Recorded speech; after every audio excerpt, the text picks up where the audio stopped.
Good afternoon. Good afternoon, ma'am. Good afternoon, ma'am. Good afternoon, ma'am. Okay, നിങ്ങൾ prayer എല്ലാം start ചെയ്തോ? കഴിഞ്ഞു? No, ma'am. Yes yes. Okay, prayer. Dear God, bless our learning today. Guide us and help us find the way. May our hearts be kind and minds be bright. Shine your light and make it a wonderful day. Thank you.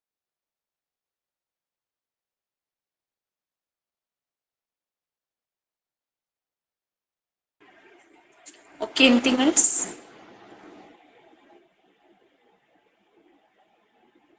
ഇനി തീരുണ്ടോ? Sign in. Good afternoon, ma'am and my dear friends. I warmly welcome our beloved ma'am and Montessori teachers and excited to start the day with all of you. Let's study together. Thank you. Have a nice day. Yes yes. Thought of today: silence and smiles are two powerful tools. Smile to solve problems and silence to avoid problems. नमस्कार, bank of India के sound box department में आप What happened, Subi? Yes. Okay. Okay, fine. So, where were we? നമ്മൾ എവിടെയായിരുന്നു last class? നിങ്ങൾക്ക് എൻ്റെ രണ്ട് profile കാണാൻ പറ്റുമായിരിക്കും. എൻ്റെ ലാപ്ടോപ്പിൽ എൻ്റെ വെബ് ക്യാമിൻ്റെ ഓഡിയോ വർക്കിംഗ് ആവണില്ല. മറ്റേ സിസ്റ്റത്തിൻ്റെ ലാപ്ടോപ്പിൻ്റെ ഓഡിയോ എടുക്കുമ്പോൾ വളരെ ലോ ആയിട്ടാണ് കേൾക്കുന്നത്. അതുകൊണ്ട് എൻ്റെ മൊബൈലിലെ ഓഡിയോയും വീഡിയോ ലാപ്ടോപ്പിലുമാണ്. Okay fine. സോ ലാസ്റ്റ് ക്ലാസ്സിൽ എന്തായിരുന്നു? Ma'am, Educational ഞാനൊരു ഡൗട്ട് ചോദിച്ചോട്ടെ? ചോദിക്കൂ. മാം, ഞാനിപ്പോ നാട്ടിലുണ്ട്. അപ്പൊ എനിക്ക് പ്രാക്ടിക്കലിന് വരാൻ പറ്റുമോ? വേറെ ഏതെങ്കിലും ബാച്ചിന്റെ കൂടെ? വേറെ ഏതെങ്കിലും ബാച്ചിൻ്റെ കൂടെ എന്ന് പറഞ്ഞു കഴിഞ്ഞാൽ ഇനി പെരുന്നാൾ കഴിഞ്ഞിട്ടേ പ്രാക്ടിക്കൽസ് ഉള്ളൂ. ദാറ്റ് മീൻസ് മാർച്ച് ലാസ്റ്റ് പോകും. ഒക്കെ ശേഷം. Okay okay okay. കാരണം അതെ, ട്രാവൽ ഓക്കെ. ചെയ്ത് എല്ലാവർക്കും വരാനുള്ളത് കാരണം, ബുദ്ധിമുട്ട് കാരണം നമ്മൾ പ്രാക്ടിക്കൽസും കോൺവെക്കേഷൻസും എല്ലാം പെരുന്നാളിന് ശേഷം. അപ്പോഴേക്കും തിരിച്ചു പോവോ? ആണോ? 7th നമ്മളുടെ ലാസ്റ്റ് ഒരു ബാച്ചിന്റെ ഞാൻ പ്രാക്ടിക്കൽ. 18-ാം തീയതി പോകും, മാർച്ച്. 14th ബാച്ചിന്റെ പ്രാക്ടിക്കൽ 7th. ഓക്കെ, ആണോ? 10th ശരി വന്നത്. ശരി. ആ ആ. ഹലോ മാം, ഞാൻ ഒരു സംശയം ചോദിച്ചോട്ടെ? ചോദിക്കൂ. ഇപ്പം നമ്മുടെ ഈ LKG UKG പഠിപ്പിക്കുന്നത് മോണ്ടിസോറി മെത്തേഡ് അനുസരിച്ച എന്റെ മോൻ LKG പഠിക്കുന്നേ. അപ്പം മോളൊക്കെ പഠിച്ച സമയത്ത് നമ്മൾ സാധാരണ പഠിക്കുന്ന കണക്ക് ABCD അങ്ങനെ തന്നെയായിരുന്നു പഠിച്ചുകൊണ്ടിരുന്നത്. അത് കറക്റ്റ് ആയിട്ട്. ഇപ്പൊ അത് മാറിയിട്ട് ഇപ്പം ഓർഡറിൽ അങ്ങ് പഠിപ്പിക്കാതെ ഇടയ്ക്കുന്ന് ACD അങ്ങനെ പഠിപ്പിച്ചിട്ട് ഇടയ്ക്കുന്ന് ഈസി ആയിട്ടുള്ള ലെറ്ററുകളെ ഒന്നിച്ച് പഠിപ്പിച്ചിട്ട് അവര് പെട്ടെന്ന് ബാക്കി ഫുൾ ലെറ്റേഴ്സും അങ്ങ് പഠിപ്പിക്കുക. അതുപോലെ തന്നെ മോളൊക്കെ പഠിച്ചപ്പോ ഇല്ലായിരുന്നു ഈ ബോഡി ലെറ്റേഴ്സ്, അതുപോലെ ടെയിൽ ലെറ്റേഴ്സ്, അങ്ങനെയൊക്കെ കുറെ ലെറ്റേഴ്സുകൾ ഇപ്പൊ പഠിപ്പിക്കുന്നുണ്ട്. അപ്പം അത് നമ്മളെ അത് സ്കൂളിൽ നിന്നാണോ അതങ്ങ് പഠിപ്പിച്ച് നമ്മളെ ആക്കി തരുന്നേ, അതോ ഈ മോണ്ടിസോറി മെത്തേഡ് അനുസരിച്ച് അങ്ങനെയാണോ കുഞ്ഞുങ്ങളെ ഇപ്പൊ പഠിപ്പിക്കുന്നേന്നൊരു സംശയമുണ്ട്. അതെങ്ങനെയാണെന്ന്? അത് ശരിക്കും സ്കൂളിൽ നിന്ന് തന്നെയുള്ളതാണ്. അതായത് ഓരോ എഡ്യൂക്കേഷൻ സിസ്റ്റം ഓരോ വർഷവും മാറിക്കൊണ്ടിരിക്കുമല്ലേ, അക്കാദമിക്കൽ സിസ്റ്റം. പണ്ട് നമ്മളൊക്കെ പഠിക്കുമ്പോൾ മലയാളം ലെറ്റേഴ്സ്, മലയാളം മീഡിയം ആയിരുന്നു അന്ന് ഞാൻ പഠിച്ചിരുന്ന മലയാളം ലെറ്റേഴ്സ് തന്നെയാണ് ഏറ്റവും ആദ്യം പഠിപ്പിച്ചിട്ടുള്ളത്. പക്ഷെ പിന്നീട് അത് റായും രായും ദായും പഠിപ്പിച്ചതിന് ശേഷമാണ് ആയിലേക്ക് ചെല്ലുന്നത്. ആ മെത്തേഡ് തന്നെയാണ് ഇപ്പൊ ഇംഗ്ലീഷ് ആൽഫബറ്റ്സിൽ ഇപ്പൊ ജിഷ പറഞ്ഞത്. മനസ്സിലായോ? അത് മോണ്ടിസോറി മെത്തേഡിൽ വരുന്നതല്ല. ശരിക്കും പറഞ്ഞു കഴിഞ്ഞാൽ അവര് ലെറ്റേഴ്സ് എളുപ്പത്തിൽ കുട്ടികൾക്ക് പെട്ടെന്ന് പഠിപ്പിക്കാനായിട്ട്, അല്ലെങ്കിൽ ഇവര് ഓർഡറിൽ പഠിപ്പിക്കുമ്പോൾ അങ്ങനെയുള്ളത് കൊണ്ടായിരിക്കാം. അപ്പൊ പഠിപ്പിച്ച അതേ രീതിയിൽ തന്നെ ആണ് ഇപ്പോൾ ആൽഫബറ്റ്സും പഠിപ്പിക്കുന്നത്. അത് ഇന്നോവേറ്റീവ് ആയിട്ടുള്ള ഐഡിയ തന്നെയാണ്. അത് ഓരോ അക്കാദമിക് ഇയർ സ്റ്റാർട്ട് ചെയ്യുമ്പോഴും ടീച്ചേഴ്സിന് അതിനുള്ള ട്രെയിനിങ് ആ സ്കൂളിൽ നിന്ന് പ്രൊവൈഡ് ചെയ്യും. എന്ന് വെച്ചാൽ ബോർഡ്, ഇപ്പൊ സ്റ്റേറ്റ് ബോർഡ് ആണെങ്കിൽ സ്റ്റേറ്റ് ബോർഡ് പറയുന്നതിനനുസരിച്ച്, CBSE ബോർഡ് ആണെങ്കിൽ CBSE ബോർഡ് പറയുന്നതിനനുസരിച്ച് അവർക്ക് അതിനുള്ള ട്രെയിനിങ് കൊടുക്കും. മനസ്സിലായോ? Okay ma'am. ഒരു ഇന്നോവേറ്റീവ് മെത്തേഡ്. മോണ്ടിസോറി മെത്തേഡിലും അങ്ങനെ തന്നെയാണ്. സിമ്പിൾ ടു കോംപ്ലക്സ് ആണ്. സിമ്പിൾ ആയിട്ടുള്ളതിൽ നിന്ന് തുടങ്ങിയിട്ട് കോംപ്ലക്സിലേക്ക് അവർ പോവുകയാണ് ചെയ്യുന്നത്.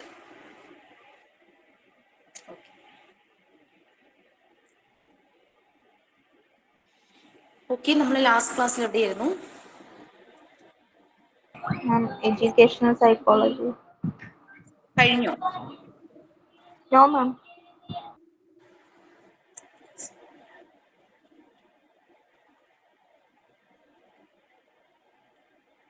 ഷെയർ ചെയ്യട്ടെ കേട്ടോ.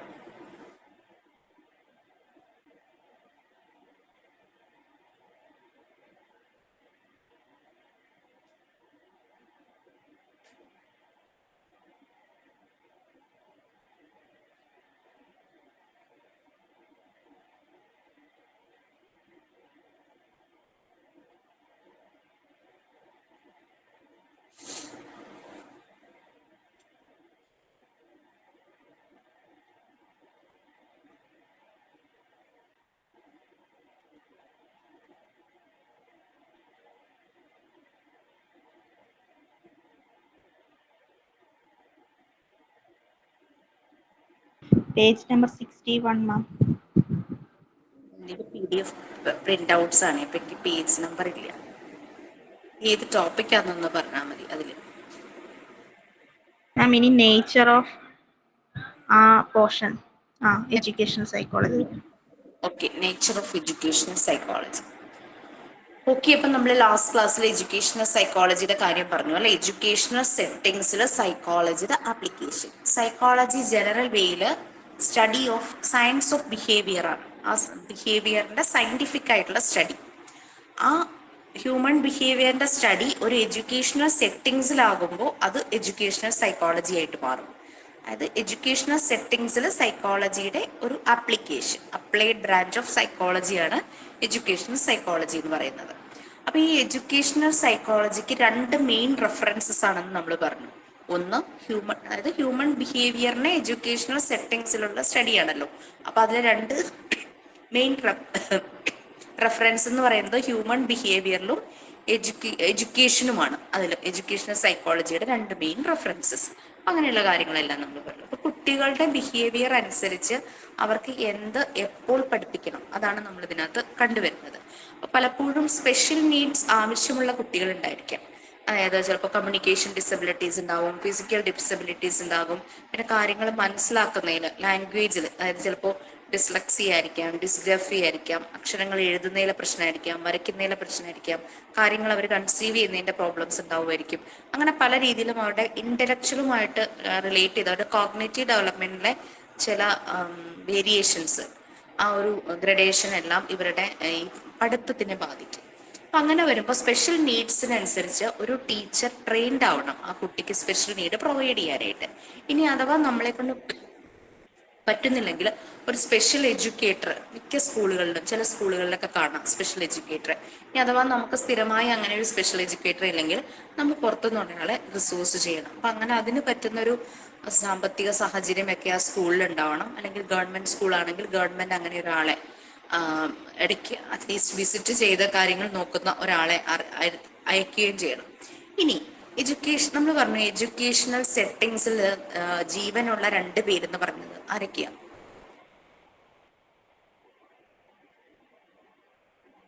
ടീച്ചറും സ്റ്റുഡൻറ്റും. ടീച്ചറും സ്റ്റുഡൻസും അല്ലെ. Direct contact, direct communication, direct interventions വരുന്ന രണ്ട് വ്യക്തികളാണ് ടീച്ചറും കുട്ടികളും അല്ലെ. ഇപ്പൊ എഡ്യൂക്കേഷണൽ സൈക്കോളജിയുടെ 5 മെയിൻ കീ ഫാക്ടേഴ്സ് പറയുമ്പോൾ അതിൽ രണ്ട് പേര് ടീച്ചറും കുട്ടിയായിരിക്കും. ഇനി അവർ രണ്ടുപേരും കൂടെ കണ്ടുമുട്ടുന്ന സ്ഥലം എവിടെയാണ്? സ്കൂൾ. ക്ലോസ്ലി കണക്റ്റഡ് ആവുന്നത് അവരുടെ ക്ലാസ് റൂംസ് അല്ലേ.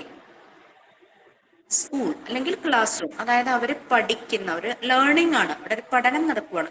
ആ ലേണിംഗ് സിറ്റുവേഷൻ അല്ലെങ്കിൽ ലേണിംഗ് എൻവിയോൺമെന്റ് അല്ലെ. ഇനി ഈ ക്ലാസ് റൂമിൽ നിന്ന് എന്താണ് അവർക്ക് കിട്ടുന്നത്? എന്ത് പ്രോസസ്സിലൂടെയാണ് അവർ കടന്നു പോകുന്നത്? പഠനം, ലേണിംഗ് പ്രോസസ്സ്. ആ ഒരു പ്രോസസ്സിലൂടെയാണ് അവർ കടന്നു പോകുന്നത്. നമ്മളൊരു കാര്യം ലേൺ ചെയ്യുമ്പോൾ, പഠിക്കുമ്പോൾ നമുക്ക് കുറേ എക്സ്പീരിയൻസ് കിട്ടും. അതിൽ നിന്ന് പലതും നമ്മൾ എക്സ്പീരിയൻസ് ചെയ്യുന്നു. ഇപ്പൊ ലേണിംഗ് പ്രോസസ്സിലൂടെ അവർക്ക് കിട്ടുന്നത് ലേണിംഗ് എക്സ്പീരിയൻസുകളാണ്. അപ്പോൾ ഒരു എഡ്യൂക്കേഷണൽ സൈക്കോളജിയുടെ 5 മെയിൻ കീ ഫാക്ടേഴ്സ് എന്ന് പറയുന്നത് ലേണർ ഏറ്റവും ഇമ്പോർട്ടൻ്റ് ആയിട്ടുള്ളത്. കാരണം നമ്മൾ ഒരു ഓർഗനൈസേഷനാണ് ഇൻസ്റ്റിറ്റ്യൂഷൻ എന്ന് വിചാരിച്ചു കഴിഞ്ഞാൽ, അതായത് ഒരു ബിസിനസ് ഓർഗനൈസേഷനാണ് ഒരു ഇൻസ്റ്റിറ്റ്യൂഷൻ എങ്കിൽ അവിടുത്തെ കസ്റ്റമറാണ് സ്റ്റുഡൻസ് എന്ന് പറയുന്നത്. ഈ കസ്റ്റമർ ഈസ് ദ കിങ്. അപ്പോൾ സ്റ്റുഡൻസിന് വളരെ പ്രാധാന്യമുണ്ട്. സോ ലേണർ സ്റ്റുഡൻസ് ആണ്. പിന്നെ ഇവരെ ആ ഒരു പ്രോസസ്സിലൂടെ കൊണ്ടുപോകുന്ന വ്യക്തി ഒരു പൊട്ടൻറ്റ് ഫോഴ്സ്, അതാണ് ടീച്ചർ അല്ലെങ്കിൽ ഫെസിലിറ്റേറ്റർ അല്ലെങ്കിൽ എഡ്യൂക്കേറ്റർ എന്നറിയപ്പെടുന്നത്. ടീച്ചർ ഇവർ രണ്ടുപേരും കൂടെ മീറ്റ് ചെയ്യുന്നതാണ് ഒരു ലേണിംഗ് എൻവിയോൺമെന്റിൽ അല്ലെങ്കിൽ ഒരു ലേണിംഗ് സിറ്റുവേഷനിൽ. ഇനി അവിടെ അവർ കടന്നു പോകുന്നത് ലേണിംഗ് പ്രോസസ്സിലൂടെയാണ്. ഈ ലേണിംഗ് പ്രോസസ്സിലൂടെ അവർ കുറേ കാര്യങ്ങൾ എക്സ്പീരിയൻസ് ചെയ്യുന്നു, ലേണിംഗ് എക്സ്പീരിയൻസസ്. അപ്പം ഇങ്ങനെ 5 മെയിൻ കീ ഫാക്ടേഴ്സ് ആണ് എഡ്യൂക്കേഷണൽ സൈക്കോളജിയിലുള്ളത്: learner, teacher, learning environment, learning process, learning experiences. Clear ആയി? ഓക്കെ, നമുക്കിനി ഓരോന്നും എന്താണെന്ന് നമുക്ക് നോക്കാം.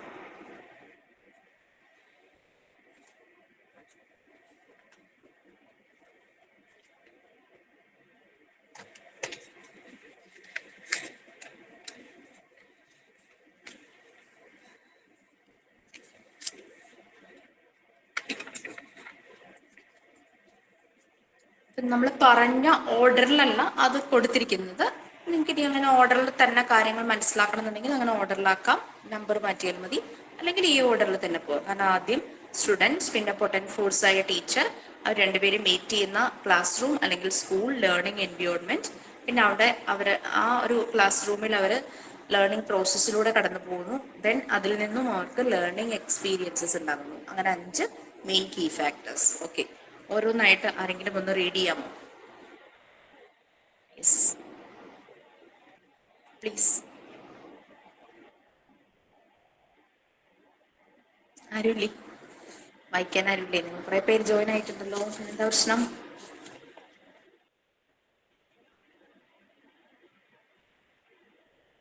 വോയിസ് കേൾക്കുന്നില്ലേ? കേൾക്കുന്നില്ലേ എന്നെ? എല്ലാവരും അയന മെസ്സേജ് ഇട്ടേക്കുന്നു, വോയിസ് കേൾക്കുന്നുണ്ടോ എന്ന് ചോദിച്ചു. എന്ത് കേൾക്കുന്നുണ്ട് മിസ്?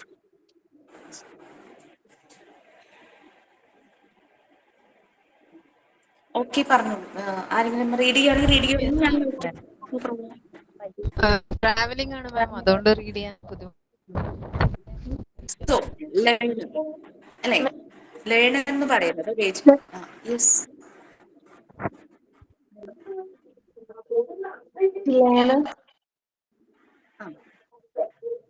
വായിക്കാനാണോ?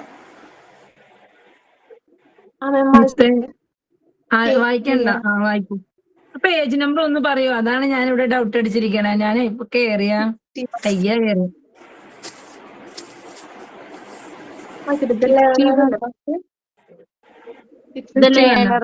മിസ്സേ സ്ക്രീൻ ഷെയർ ചെയ്തിട്ടുള്ളതല്ലേ? The learner, the subject matter of educational psychology is centered around the learner. Therefore, the need of knowing the learner and the technique of knowing him well. The topics include the innate ability and capacities of individuals, individual difference and their measurement, the overt, covert, conscious as well as senseless behavior of the learner, the characteristics of his growth and development, and each stage beginning from childhood to adulthood.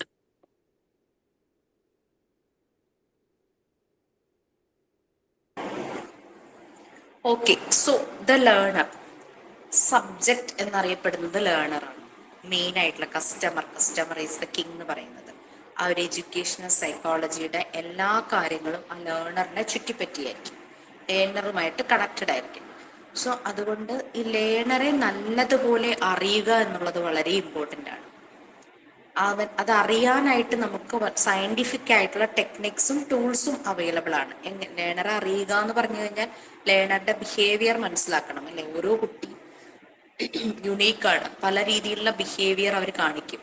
ചിലപ്പോൾ ബിഹേവിയറിൽ issues ഉണ്ടായിരിക്കും, ചിലരുടെ വളരെ okay ആയിരിക്കും, ചിലരുടെ ഇച്ചിരി എന്താ പറയുക aggressiveness കാണിക്കുന്ന കുട്ടികളുണ്ടാവും, ചിലർ ഭയങ്കര ലേസിനെസ് കാണിക്കുന്ന കുട്ടികളുണ്ടായിരിക്കും, ചിലർ ഭയങ്കര സ്മാർട്ടായിരിക്കും, ചിലർ ഭയങ്കര ഹൈപ്പർ ആക്റ്റീവ് ആയിരിക്കും. അങ്ങനെ പല രീതിയിലുള്ള കുട്ടികളായിരിക്കും ആ ഒരു എൻവിയോൺമെന്റിൽ വരുന്നത്. അപ്പോൾ അവരുടെ എബിലിറ്റീസും കപ്പാസിറ്റീസും മനസ്സിലാക്കണം. എന്നാലാണ് അവർക്ക് എന്ത് പ്രൊവൈഡ് ചെയ്യണമെന്ന്, എന്ത്, എങ്ങനെ, എപ്പോൾ പ്രൊവൈഡ് ചെയ്യണം എന്നുള്ളത് നമുക്ക് മനസ്സിലാവുള്ളൂ. അവരുടെ ഇൻഡിവിജ്വൽ ഡിഫറൻസസ് മനസ്സിലാക്കണം. ചില കുട്ടികൾ ഓവേർട്ട്, കവേർട്ട്, ഒപ്പണപ്പാവുന്ന കുട്ടികളുണ്ടാവും. ഭയങ്കരമായിട്ട് എല്ലാം ക്ലോസ് ചെയ്ത് വെക്കുന്നത്, എല്ലാം ഉള്ളിൽ ഒതുക്കി ഒന്നും ഒപ്പണപ്പാകാത്ത കുട്ടികളുണ്ടാവും. കവേർട്ട്, കോൺഷ്യസ്, ഭയങ്കരമായിട്ട് സെൻസോടുകൂടി ബോധത്തോടെ പെരുമാറുന്ന കുട്ടികളുണ്ടായിരിക്കും. സെൻസ്ലെസ് ബിഹേവിയർ കാണിക്കുന്ന കുട്ടികളുണ്ടായിരിക്കും. അങ്ങനെ പല രീതിയിലുള്ള ക്യാരക്ടറിസ്റ്റിക്സ് എല്ലാം അവർ കാണിക്കും. ഇവരുടെ ഈ ബിഹേവിയറും അതിലെ ചേഞ്ചസും എല്ലാം ഇവരുടെ ഗ്രോത്തിനെയും ഡെവലപ്മെന്റിനെയും ബാധിക്കുന്നു. ഈ stage from childhood to adulthood. നമ്മളിപ്പോൾ 3 to 6 ഇയേഴ്സിലുള്ള കുട്ടികളെയാണ് നമ്മൾ നോക്കാൻ പോകുന്നതെങ്കിൽ അത് അവരുടെ ഫണ്ടമെന്റൽ ആയിട്ടുള്ള എല്ലാ ഏരിയയിലെ ഫണ്ടമെന്റൽ ഡെവലപ്മെന്റിന്റെ ആ ഒരു ഫൗണ്ടേഷൻ വരുന്ന ഒരു ഏജ് ആണ് ആ ഒരു 3 to 6 ഇയേഴ്സ് എന്നുള്ളത്. അപ്പൊ ഇങ്ങനെ ഓരോ കുട്ടിയെ മനസ്സിലാക്കി അതിന്റെ കപ്പാസിറ്റി, എബിലിറ്റി, അവനിൽ എന്തെങ്കിലും കുറവുകളുണ്ടോ, അവന്റെ ബിഹേവിയറിൽ എന്തെങ്കിലും ഇഷ്യൂസ് ഉണ്ടോ, അത് ഷേപ്പ് ചെയ്യുക എന്നുള്ളതാണ് ശരിക്കും എഡ്യൂക്കേഷൻ എന്നുള്ളത് കൊണ്ട് ഉദ്ദേശിക്കുന്നത്. അതായത് പേഴ്സണാലിറ്റി ഡെവലപ്മെന്റ്, അക്സെപ്റ്റബിൾ പേഴ്സണാലിറ്റി കേട്ടോ. അതായത് ഏതൊരു സാഹചര്യങ്ങളുമായി അവർക്ക് പൊരുത്തപ്പെടാനും എങ്ങനെയും ജീവിച്ചു പോകാനുള്ള ഒരു പ്രോബ്ലം വന്നു കഴിഞ്ഞാൽ അതിനെ ഫേസ് ചെയ്യാനും അതിനെ സോർട്ട് ഔട്ട് ചെയ്യാനും അത് നല്ല രീതിയിൽ അത് മാനേജ് ചെയ്യാനും പറ്റുന്ന രീതിയിൽ അവരുടെ പേഴ്സണാലിറ്റിയെ ഡെവലപ്പ് ചെയ്യുന്നു. അതാണ് എഡ്യൂക്കേഷൻ ചെയ്യുന്നത്. എഡ്യൂക്കേഷൻ മീൻസ് നോയിങ് അവർ സെൽഫ്സ്, നമ്മളെ തന്നെ തിരിച്ചറിയുക. അപ്പൊ കുട്ടികളെ അവരുടെ കഴിവുകൾ തിരിച്ചറിയിക്കാനായിട്ടുള്ള ഒരു ടൂളാണ് എഡ്യൂക്കേഷൻ എന്നുള്ളത് പറഞ്ഞു. ഓക്കെ, നെക്സ്റ്റ് ഇതിന് കൊടുത്തിരിക്കുന്ന ലേണിംഗ് എക്സ്പീരിയൻസസ് ആണ്. അവർ ക്ലാസ്സിലെ ഓരോ ആക്ടിവിറ്റീസിലൂടെയും അവർ എന്തൊക്കെയാണ് എക്സ്പീരിയൻസ് ചെയ്യുന്നത് എന്നുള്ളതാണ്. നെക്സ്റ്റ് അതാരാ റീഡ് ചെയ്യുക?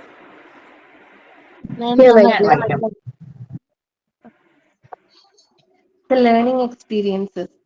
Educational psychology helps in determining what learning experiences are desirable at what age of the growth and development of the learner, so that these experiences can be acquired with a greater ease and satisfaction.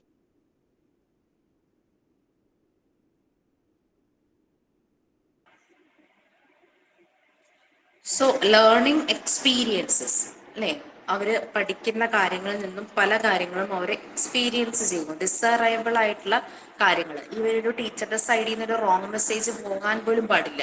Undesirable ആയിട്ടുള്ള ഒരു മൂവ്മെന്റും ആക്ഷനും നമ്മുടെ സൈഡിൽ നിന്ന് വരരുത്. കാരണം അത് കുട്ടികൾ അത് അങ്ങനെ അബ്സോർബ് ചെയ്യും അല്ലെ. അവരുടെ മൈൻഡ്, ചെറിയ പ്രായത്തിൽ അവരുടെ മൈൻഡ് അബ്സോർബൻ മൈൻഡാണ്. കാണുന്നതും കേൾക്കുന്നതും എല്ലാം അവരിങ്ങനെ പിടിച്ചെടുക്കും.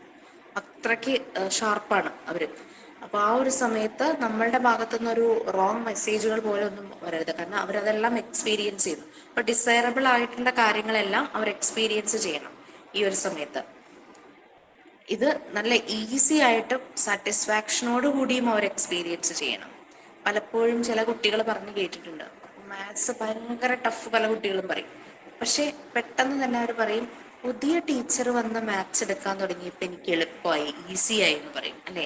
അപ്പൊ സബ്ജക്റ്റിന്റെ കുഴപ്പമല്ല, അത് അവരിലേക്ക് കൊടുത്ത മെത്തേഡാണ് അല്ലെ.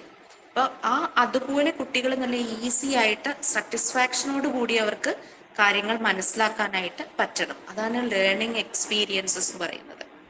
Okay, next learning process. നമ്മുടെ പഠന രീതി എന്നൊക്കെ പറയുന്ന പോലെ ലേണിംഗ് പ്രോസസ്. ആ ലേണിംഗ് പ്രോസസ്സിൽ നിന്നാണ് അവർ ലേണിംഗ് എക്സ്പീരിയൻസസ് എടുക്കുന്നത്. ഓക്കെ, ലേണിംഗ് പ്രോസസ് ആരാ വായിക്കും? എന്റെ പേരെന്തോ വന്നു, അതാണ് ഞാൻ കണ്ടില്ല. ശരി, ഞാൻ വായിക്കാം. കേൾക്കുന്നുണ്ട്. Learning process. After knowing the learner and deciding what learning experiences are to be provided, educational psychology moves on the laws, principles, and theories of learning. Other items in the learning process are remembering and forgetting, perceiving, concept formation, thinking and reasoning, problem solving, transfer of learning, ways and means of efficient learning.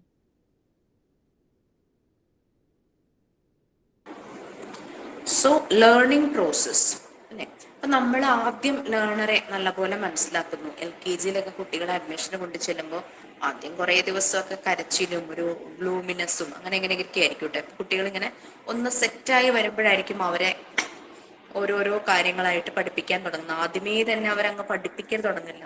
കഥ പറയൂ, കളിക്കൂ, പാട്ട് പാടൂ, dance ചെയ്യൂ, അങ്ങനെ ഇങ്ങനെയൊക്കെ ചെയ്യും അല്ലെ. അപ്പൊ കുട്ടികളെ നല്ലപോലെ മനസ്സിലാക്കി കുട്ടിയും ടീച്ചറും തമ്മിലുള്ള റാപ്പോ ബിൽഡ് ചെയ്യുന്നതാണത്. അത് നല്ല രീതിയിൽ മനസ്സിലാക്കിയിട്ട് അവർക്ക് എന്ത് ലേണിംഗ് എക്സ്പീരിയൻസസ് അവർക്ക് പ്രൊവൈഡ് ചെയ്യണം, ഏത് രീതിയിൽ പഠിപ്പിക്കണം, അത് പ്രൊവൈഡ് ചെയ്യണം. അത് എഡ്യൂക്കേഷൻ സൈക്കോളജി പല നമുക്ക് പല കാര്യങ്ങളും പഠിപ്പിക്കുമ്പോൾ ചിലപ്പോൾ അതിനകത്ത് ലോസ് ഉണ്ടായിരിക്കും, തിയറീസ് ഉണ്ടായിരിക്കും. പിന്നെ ആ തിയറീസ് എവിടെ അപ്ലൈ ചെയ്യണം, പിന്നെ നേരിട്ട് പ്രോബ്ലം വരുമ്പോൾ അതിനെ എങ്ങനെ സോൾവ് ചെയ്യാം, എങ്ങനെ ആ കൺസെപ്റ്റ് ഫോം ചെയ്യാം. പിന്നെ ശരിക്കും ലേണിംഗ് പ്രോസസ്സ് 3 സ്റ്റെപ്സിലൂടെയാണ് കടന്നു പോകുന്നത്. Learn, unlearn, relearn. അതായത് പഠിക്കുക, ലേൺ, റീലേൺ, അൺലേൺ. പഠിക്കുക, വീണ്ടും നമ്മൾക്ക് ആവശ്യമുള്ളതാണെങ്കിൽ വീണ്ടും നമ്മളത് പഠിക്കുക, ആവശ്യമില്ലാത്ത കാര്യങ്ങളൊക്കെ നമ്മൾ കളയുക, അൺലേൺ വരുന്നത്. ചില സബ്ജക്റ്റുകൾ നമ്മൾ പഠിക്കുമ്പോൾ ചില കാര്യങ്ങൾ നമുക്ക് കാണാതെ പഠിച്ചെഴുതേണ്ടതായിട്ട് വരും, ഫോഴ്സ്ഫുള്ളി അല്ലേ. പക്ഷെ അതിനുശേഷം അത് ആവശ്യമില്ല ആ രീതിയിൽ.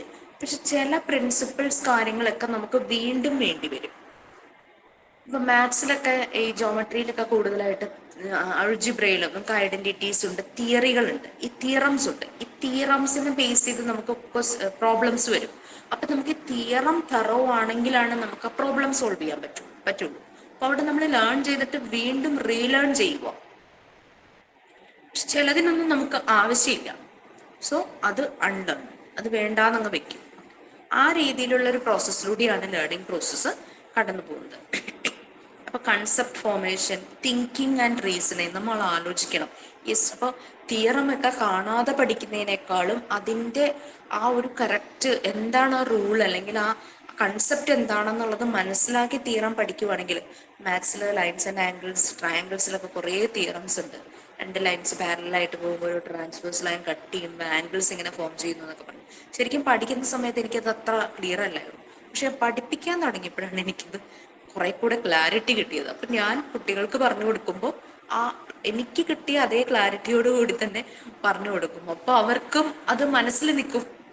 അവർക്ക് അവരുടെ ഫ്രണ്ട്സിന് പറഞ്ഞു കൊടുക്കുമ്പോൾ യാതൊരു ബുദ്ധിമുട്ടുണ്ടാവില്ല. അന്ന് പഠിച്ചപ്പോ എന്തൊക്കെയോ ഇങ്ങനെ പഠിച്ചു, അത്ര തന്നെ. അപ്പൊ അതാണ് നമ്മൾ അതിന്റെ ഒരു കൺസെപ്റ്റ് മനസ്സിലാക്കി തിയറം പഠിക്കുവാണെങ്കിൽ, ഇപ്പൊ നമ്മൾ കുട്ടികളെ പഠിപ്പിക്കുമ്പോഴും ആ ഒരു രീതിയിൽ പഠിപ്പിക്കുമ്പോൾ അവർക്കത് ഈസി ആയിരിക്കും.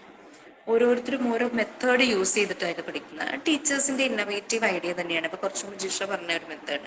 നമുക്ക് എഡ്യൂക്കേഷൻ സിസ്റ്റത്തിൽ എല്ലാ വർഷവും കരിക്കുലത്തിൽ മാറ്റങ്ങൾ വരും. അപ്പൊ അതിനനുസരിച്ച് ടീച്ചേഴ്സിന് ട്രെയിനിങ് കൊടുക്കും. അതുകൊണ്ടാണ് അവർ അങ്ങനെ പഠിപ്പിക്കുന്നത്. പക്ഷെ അങ്ങനെ പഠിപ്പിക്കുമ്പോഴും ആ ഒരു ടീച്ചർ ആ ടീച്ചറുടേതായിട്ടുള്ള ഒരു ക്രിയേറ്റീവ് ഇന്നോവേറ്റീവ് ആയിട്ടുള്ള ഒരു കൺസെപ്റ്റ് അതിൽ കൊണ്ടുവരുമ്പോൾ കുട്ടികൾക്ക് കുറെ കൂടെ അത് ഈസി ആയിരിക്കും. അവർ ഭയങ്കര ഇഷ്ടം തോന്നി അവർ പഠിക്കും. ഇഷ്ടപ്പെട്ട് പഠിക്കണം, കഷ്ടപ്പെട്ടല്ല പഠിക്കണ്ടേ നമ്മൾ പറയുന്ന പോലെ അല്ലേ. Okay, so next one, learning situation or environment. Learning situation or environment. Here we deal with the environmental factors and learning situations which come in the middle between the learner and teacher. Topics like classroom climate and group dynamic techniques and aids that facilitate learning and evolution. Techniques and practices, guidance and counseling, etc.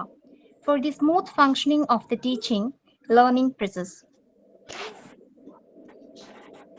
Okay, so learning situation or environment. ആ ഒരു class room നമ്മളവിടെ ഈ learning process നടത്തുന്നു. കുട്ടികളത് experience ചെയ്യുന്നു പല കാര്യങ്ങളും.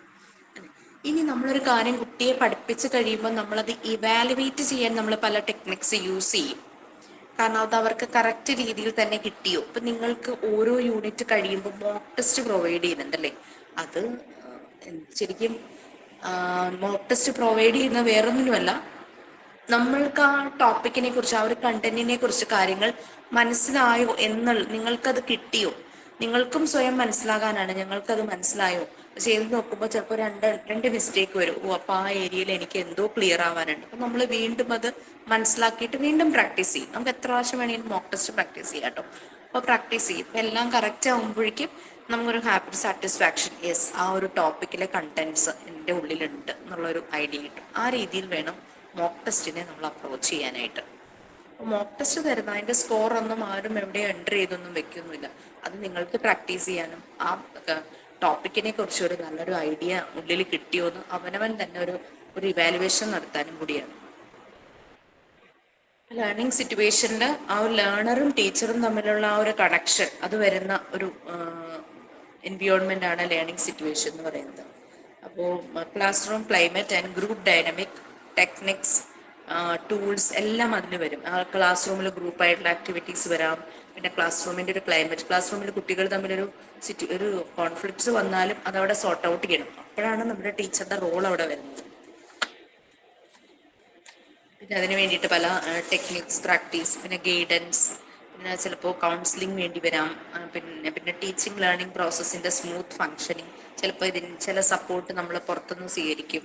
ഏതെങ്കിലും ഇപ്പോൾ കൗൺസിലിംഗ് കുറച്ചുകൂടെ ഡീപ്പായിട്ട് കൊടുക്കേണ്ടതാണെങ്കിൽ കുറേ എൻ്റെ പ്രൊഫഷണൽ ആയിട്ടുള്ള ആൾക്കാരെ വിളിക്കും.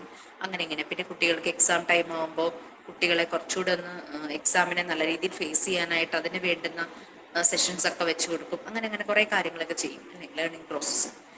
ഇനി നെക്സ്റ്റ് ടീച്ചർ അല്ലെങ്കിൽ ഫെസിലിറ്റേറ്റർ അല്ലെങ്കിൽ educator.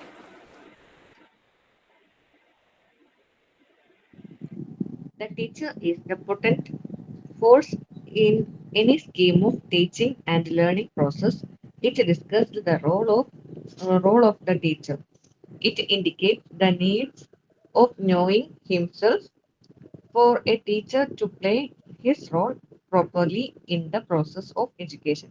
His conflicts, motivation, anxiety, adjustment, level of goal, etc. It throws light on the essential personality traits, interests, aptitudes, the characteristics of effective teaching, etc., so as to inspire him to become a successful teacher.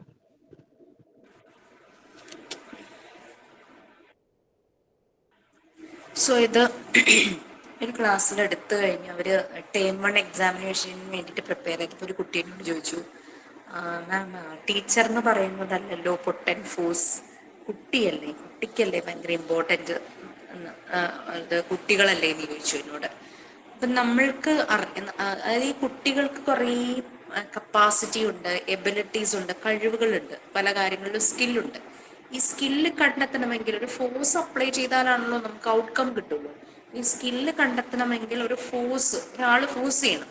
ആ force കൊടുക്കുന്ന വ്യക്തിയാണ് teacher എന്ന് പറയുന്നത്. So അതുകൊണ്ടാണ് ടീച്ചറെ നമ്മൾ ഒരു potent force എന്ന് പറയുന്നത്. ഏതൊരു സ്കീം ഓഫ് ടീച്ചിങ്ങിനും, ട്യൂഷനാണെങ്കിലും, വീട്ടിൽ കുട്ടികളെ പഠിപ്പിക്കുന്നതാണെങ്കിലും, സ്കൂളിലാണെങ്കിലും, കോളേജിലാണെങ്കിലും, പ്രൊഫഷണൽ കോളേജിലാണെങ്കിലും, ഏത് ലെവലിൽ ഏതൊരു ഏരിയയിൽ പഠിപ്പിക്കുന്ന ടീച്ചർമാരാണെങ്കിലും ആ ഒരു പൊട്ടൻറ്റ് ഫോഴ്സ് ടീച്ചർ തന്നെയായിരിക്കും. അത്രയും ഇമ്പോർട്ടൻ്റ് ആണ് ടീച്ചറുടെ റോള്. ഇപ്പം ടീച്ചർ ആദ്യമേ തന്നെ ഒരു സെൽഫ് അനാലിസിസ് എടുക്കണം. ടീച്ചർ അവനവനെ തന്നെ അറിയണം, തൻ്റെ പൊട്ടൻഷ്യൽ ടീച്ചർ മനസ്സിലാക്കണം. കപ്പാസിറ്റി, ടീച്ചർ ഏത് ഏരിയയിലാണ് വീക്കായിട്ടുള്ളത് അത് ഓവർകം ചെയ്യാനായിട്ട് ടീച്ചർക്ക് പറ്റണം. ചിലപ്പോൾ കമ്മ്യൂണിക്കേഷൻ ആണെങ്കിൽ കമ്മ്യൂണിക്കേഷൻ ബെറ്റർ ആക്കണം, റൈറ്റിംഗ് സ്കില്ലാണെങ്കിൽ റൈറ്റിംഗ് സ്കിൽ ബെറ്റർ ആക്കണം. അങ്ങനെ എന്തെല്ലാം ഏരിയയിൽ ടീച്ചർ വീക്കാണോ അതെല്ലാം ബെറ്റർ ആക്കാനും ഓവർകം ചെയ്യാനും ടീച്ചർക്ക് പറ്റണം. സ്ട്രെങ്ത് കുറച്ചുകൂടെ ഇമ്പ്രൂവ് ആക്കണം. അങ്ങനെ ആ ഒരു രീതിയിൽ സെൽഫ് അനാലിസിസ് നടത്തേണ്ട വ്യക്തി എപ്പോഴും ഒരു ടൈമിലാണ് ഞാൻ ടീച്ചറായി, ഞാൻ ക്വാളിഫൈഡ് ആയി, സർട്ടിഫിക്കറ്റ് കിട്ടി, നല്ല മാർക്സ് കിട്ടി, so I M A teacher എന്നല്ല, നമ്മൾ അപ്ഗ്രേഡ് ചെയ്തുകൊണ്ടിരിക്കണം കാലാകാലങ്ങളിൽ. ഇപ്പോൾ ആദ്യം പഠിപ്പിച്ച രീതിയിലുള്ള ആൽഫബറ്റ്സ് ഇപ്പോൾ പഠിപ്പിക്കുന്നത് പുണ്യല്ലേ ടീച്ചർ. അപ്പോൾ അതുപോലെ നമ്മൾ പ്രാക്ടീസ് ചെയ്യണം. ഓരോ പ്രാവശ്യം 10 തവണ എടുത്ത ക്ലാസ് ആണെങ്കിലും 11ാമത് പോകുമ്പോൾ നമ്മളത് പ്രിപ്പയർ ചെയ്ത് തന്നെ കുട്ടികളുടെ അടുത്തേക്ക് പോകും. എന്തെങ്കിലും നമുക്ക് പേഴ്സണൽ ആയിട്ടുള്ള കാര്യങ്ങളുണ്ടെങ്കിൽ അതിനെയൊക്കെ മാനേജ് ചെയ്യണം. കാരണം നമ്മുടെ കുട്ടികളുടെ മുന്നിലേക്ക് പോകുമ്പോൾ നമ്മുടെ തലയിൽ ഇതൊന്നും പാടില്ല. ഇതൊക്കെ ആയിട്ട് നമ്മൾ പോയി കഴിഞ്ഞ് കഴിഞ്ഞാൽ നമുക്കൊരിക്കലും നല്ല രീതിയിൽ അവർക്ക് ഒരു നമ്മളിൽ നിന്നൊരു ഔട്ട്കം അവരിലേക്ക് ചെല്ലില്ല. നമ്മളിൽ നിന്ന് ഡിസൈറബിൾ ആയിട്ടുള്ള കാര്യങ്ങൾ കുട്ടികളിലേക്ക് ചെല്ലണം.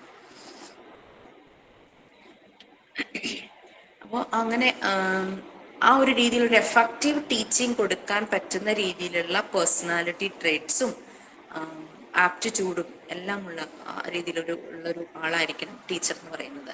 കാരണം ഒരു സക്സസ്ഫുൾ ടീച്ചറായി മാറണം, എല്ലാവരെയും ഇൻസ്പയർ ചെയ്യാൻ പറ്റുന്ന രീതിയിൽ സക്സസ്ഫുൾ ഒരു ടീച്ചറായിട്ട് മാറണം. കുട്ടികൾക്കൊരു റോൾ മോഡൽ, അല്ലെങ്കിൽ കുട്ടികളെ സംബന്ധിച്ച് ഒരു മെൻറ്റർ ആയിരിക്കണം. എപ്പോഴും ഇങ്ങനെ ഉപദേശിക്കുന്ന രീതിയിലുള്ള ടീച്ചറായത് ഒരു മെൻറ്റർ, ഒരു സപ്പോർട്ട്, ഒരു കുട്ടികൾക്ക് ഏത് സമയവും അപ്രോച്ച് ചെയ്യാൻ പറ്റുന്ന രീതിയിലുള്ളത്. ആ ക്ലാസ് റൂമിൽ മാത്രമുള്ള ഒരു ബന്ധത്തിൽ അങ്ങ് ഒതുങ്ങാതെ ക്ലാസ്സിന് അപ്പുറത്തേക്കും ആ ടീച്ചറെ അറ്റ്ലീസ്റ്റ് മനസ്സിലെങ്കിലും ഒന്നോർത്ത് ചിലപ്പോൾ കുട്ടികൾ ബ്ലെസ്സിങ്സ് വാങ്ങും. അങ്ങനെ ചില കുട്ടികൾ ചെയ്യാറുണ്ടല്ലോ. ആ രീതിയിലുള്ള ഒരാളായിരിക്കണം ടീച്ചർ എന്ന് പറയുന്നത്. ഈ ഒരു 5 കീ ഫാക്ടേഴ്സിന്റെ കാര്യമാണ് നമ്മൾ പറഞ്ഞത്.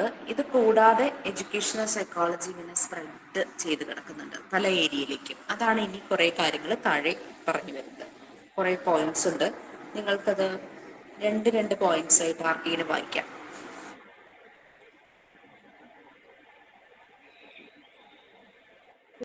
ഒരു കാര്യം ചോദിക്കട്ടെ. ചോദിക്കൂ. ഒരു കുട്ടി ചോദിക്കാൻ പറഞ്ഞതാട്ടോ, അവരുടെ റെക്കോർഡിലെ ആക്ഷൻ ബുക്ക് സ്റ്റോറി അല്ല പോയം എഴുതൽ കഴിഞ്ഞു. അപ്പൊ അവർക്ക് അധികം പേജ് ആയിട്ടില്ല, 40 പേജ് ഒക്കെ ആയുള്ളൂ. അപ്പൊ ആ റെക്കോർഡിൽ എന്നെ ഇനി സ്റ്റോറി എഴുതാൻ പറ്റുമെന്നൊന്ന് ചോദിക്കുന്നു പറഞ്ഞിട്ടുണ്ടായിരുന്നു. അവർക്കൊന്ന് ക്ലാസ്സിൽ കയറാൻ പറ്റില്ല, അതുകൊണ്ടാണ്. ആ റെക്കോർഡിൽ ടോട്ടൽ പേജസ് എത്രയുണ്ടെന്ന് പറഞ്ഞോ? അത് പറഞ്ഞു, ഒരുപാട് പേജുകൾ ഉണ്ട് എന്ന് പറഞ്ഞു, കറക്റ്റ് നമ്പർ ആയിട്ട് പറഞ്ഞിട്ടില്ല. ഇപ്പൊ പോയം എഴുതൽ കഴിഞ്ഞു എന്നാ പറഞ്ഞത്. ആ പോയം ശരിക്കും 2 വീതം എഴുതണായിരുന്നു. നിങ്ങളൊക്കെ എഴുതിയിട്ട് അത്രയും കുറെ പേജ് വന്നോ ബാക്കി? 39-40 പേജാണ് ആയുള്ളൂ ടോട്ടൽ എന്ന് പറഞ്ഞു. ഞാൻ ആ കുട്ടിയുടെ കാര്യമല്ല ചോദിച്ചേ, വേറെ ആരെങ്കിലും എഴുതിയപ്പോ ചിലപ്പോ രണ്ടെണ്ണം ഒറ്റ പേജിലൊക്കെ എഴുതിയിട്ടുണ്ടാവുമായിരിക്കും അല്ലേ? നമ്മൾ ഓരോ തീമിനും 2 പോയിം വെച്ച് എഴുതാനാണ് പറഞ്ഞത്, 2 റൈംസ് വെച്ച് എഴുതാനാണ് പറഞ്ഞത്. അപ്പൊ അങ്ങനെ അത് ചിലപ്പോൾ ഒരു പേജിൽ തന്നെ 2 ഒക്കെ എഴുതിയിട്ടുണ്ടാവുമായിരിക്കും. എന്താണോ 40 പേജ് വന്നത് ഓർമ്മയില്ല. കാരണം നമുക്ക് തീം എത്ര ഉണ്ടായിരുന്നു? 15, 30 ചിലപ്പോൾ ആയിരിക്കും അല്ലെ? അറിയില്ല. പേജ് ഒരു കാര്യം ചെയ്യുക, കുട്ടിയോട് പറയുക സ്റ്റോറി റെക്കോർഡിന്റെ ഡീറ്റെയിൽസ് നോക്കിയിട്ട് അതിൽ എത്ര തീം ഉണ്ട്, ഓരോ സ്റ്റോറിയും അതിന്റെ മനസ്സിൽ ഇപ്പൊ സ്റ്റോറിയുടെ കൺസെപ്റ്റ് ഉണ്ടോന്ന് എനിക്കറിയില്ല. ഓരോ സ്റ്റോറിക്കും എത്ര പേജ് വെച്ച് ഉദ്ദേശം കൊടുക്കും, അതിനനുസരിച്ചുള്ള പേജ് ബാക്കി ഉണ്ടോന്നൊന്ന് കൗണ്ട് ചെയ്ത് നോക്കിയിട്ട് എഴുതിക്കൊള്ളാൻ പറയൂ. പക്ഷെ എഴുതുമ്പോൾ ആ ഒരു തുടങ്ങുന്നതിന് മുമ്പായിട്ട് നല്ലൊരു പേജ് ഡിസൈനും സ്റ്റോറി ബുക്കാന്ന് കാണിക്കാൻ ഒരു പേജ് ഡിസൈനും നല്ലൊരു ബുക്ക് മാർക്കും വെക്കാൻ പറയണം, അല്ലെങ്കിൽ നോക്കുന്നവർക്ക് മനസ്സിലാവില്ല. അങ്ങനെ ചെയ്യുന്നതുകൊണ്ട് കുഴപ്പമില്ല, അങ്ങനെ ഒന്ന് പറഞ്ഞോളൂ.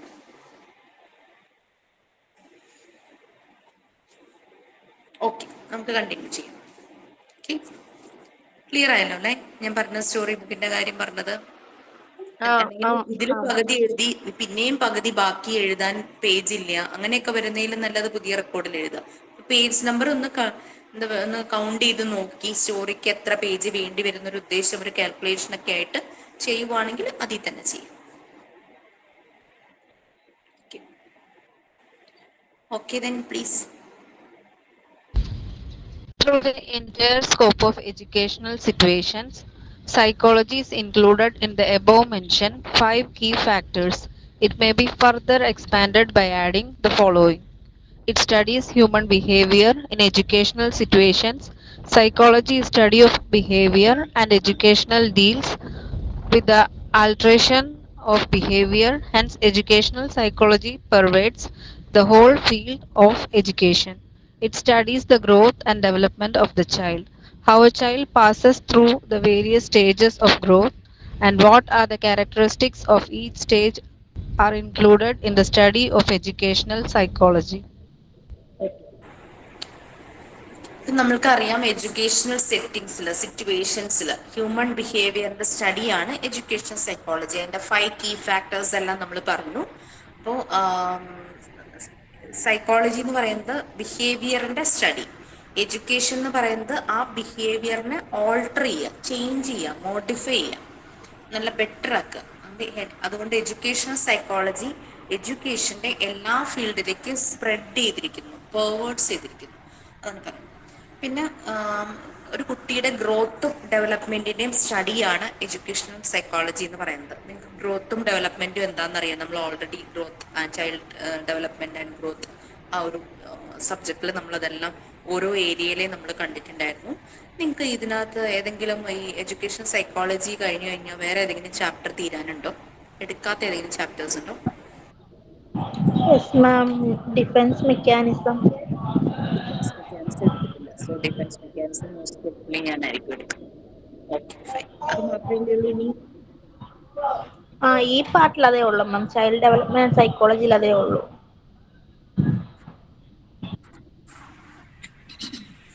ഓക്കെ, അപ്പൊ കുട്ടിയുടെ ഗ്രോത്ത് ഡെവലപ്മെന്റ് അതിന്റെ സ്റ്റഡി ആണ് എഡ്യൂക്കേഷണൽ സൈക്കോളജി. എങ്ങനെയാണ് വേരിയസ് സ്റ്റേജസ് ഓഫ് ഗ്രോത്ത്? നമുക്കറിയാം infancy, childhood, pre school age ഒക്കെ ചൈൽഡ്ഹുഡിലാണ് വരുന്നത്.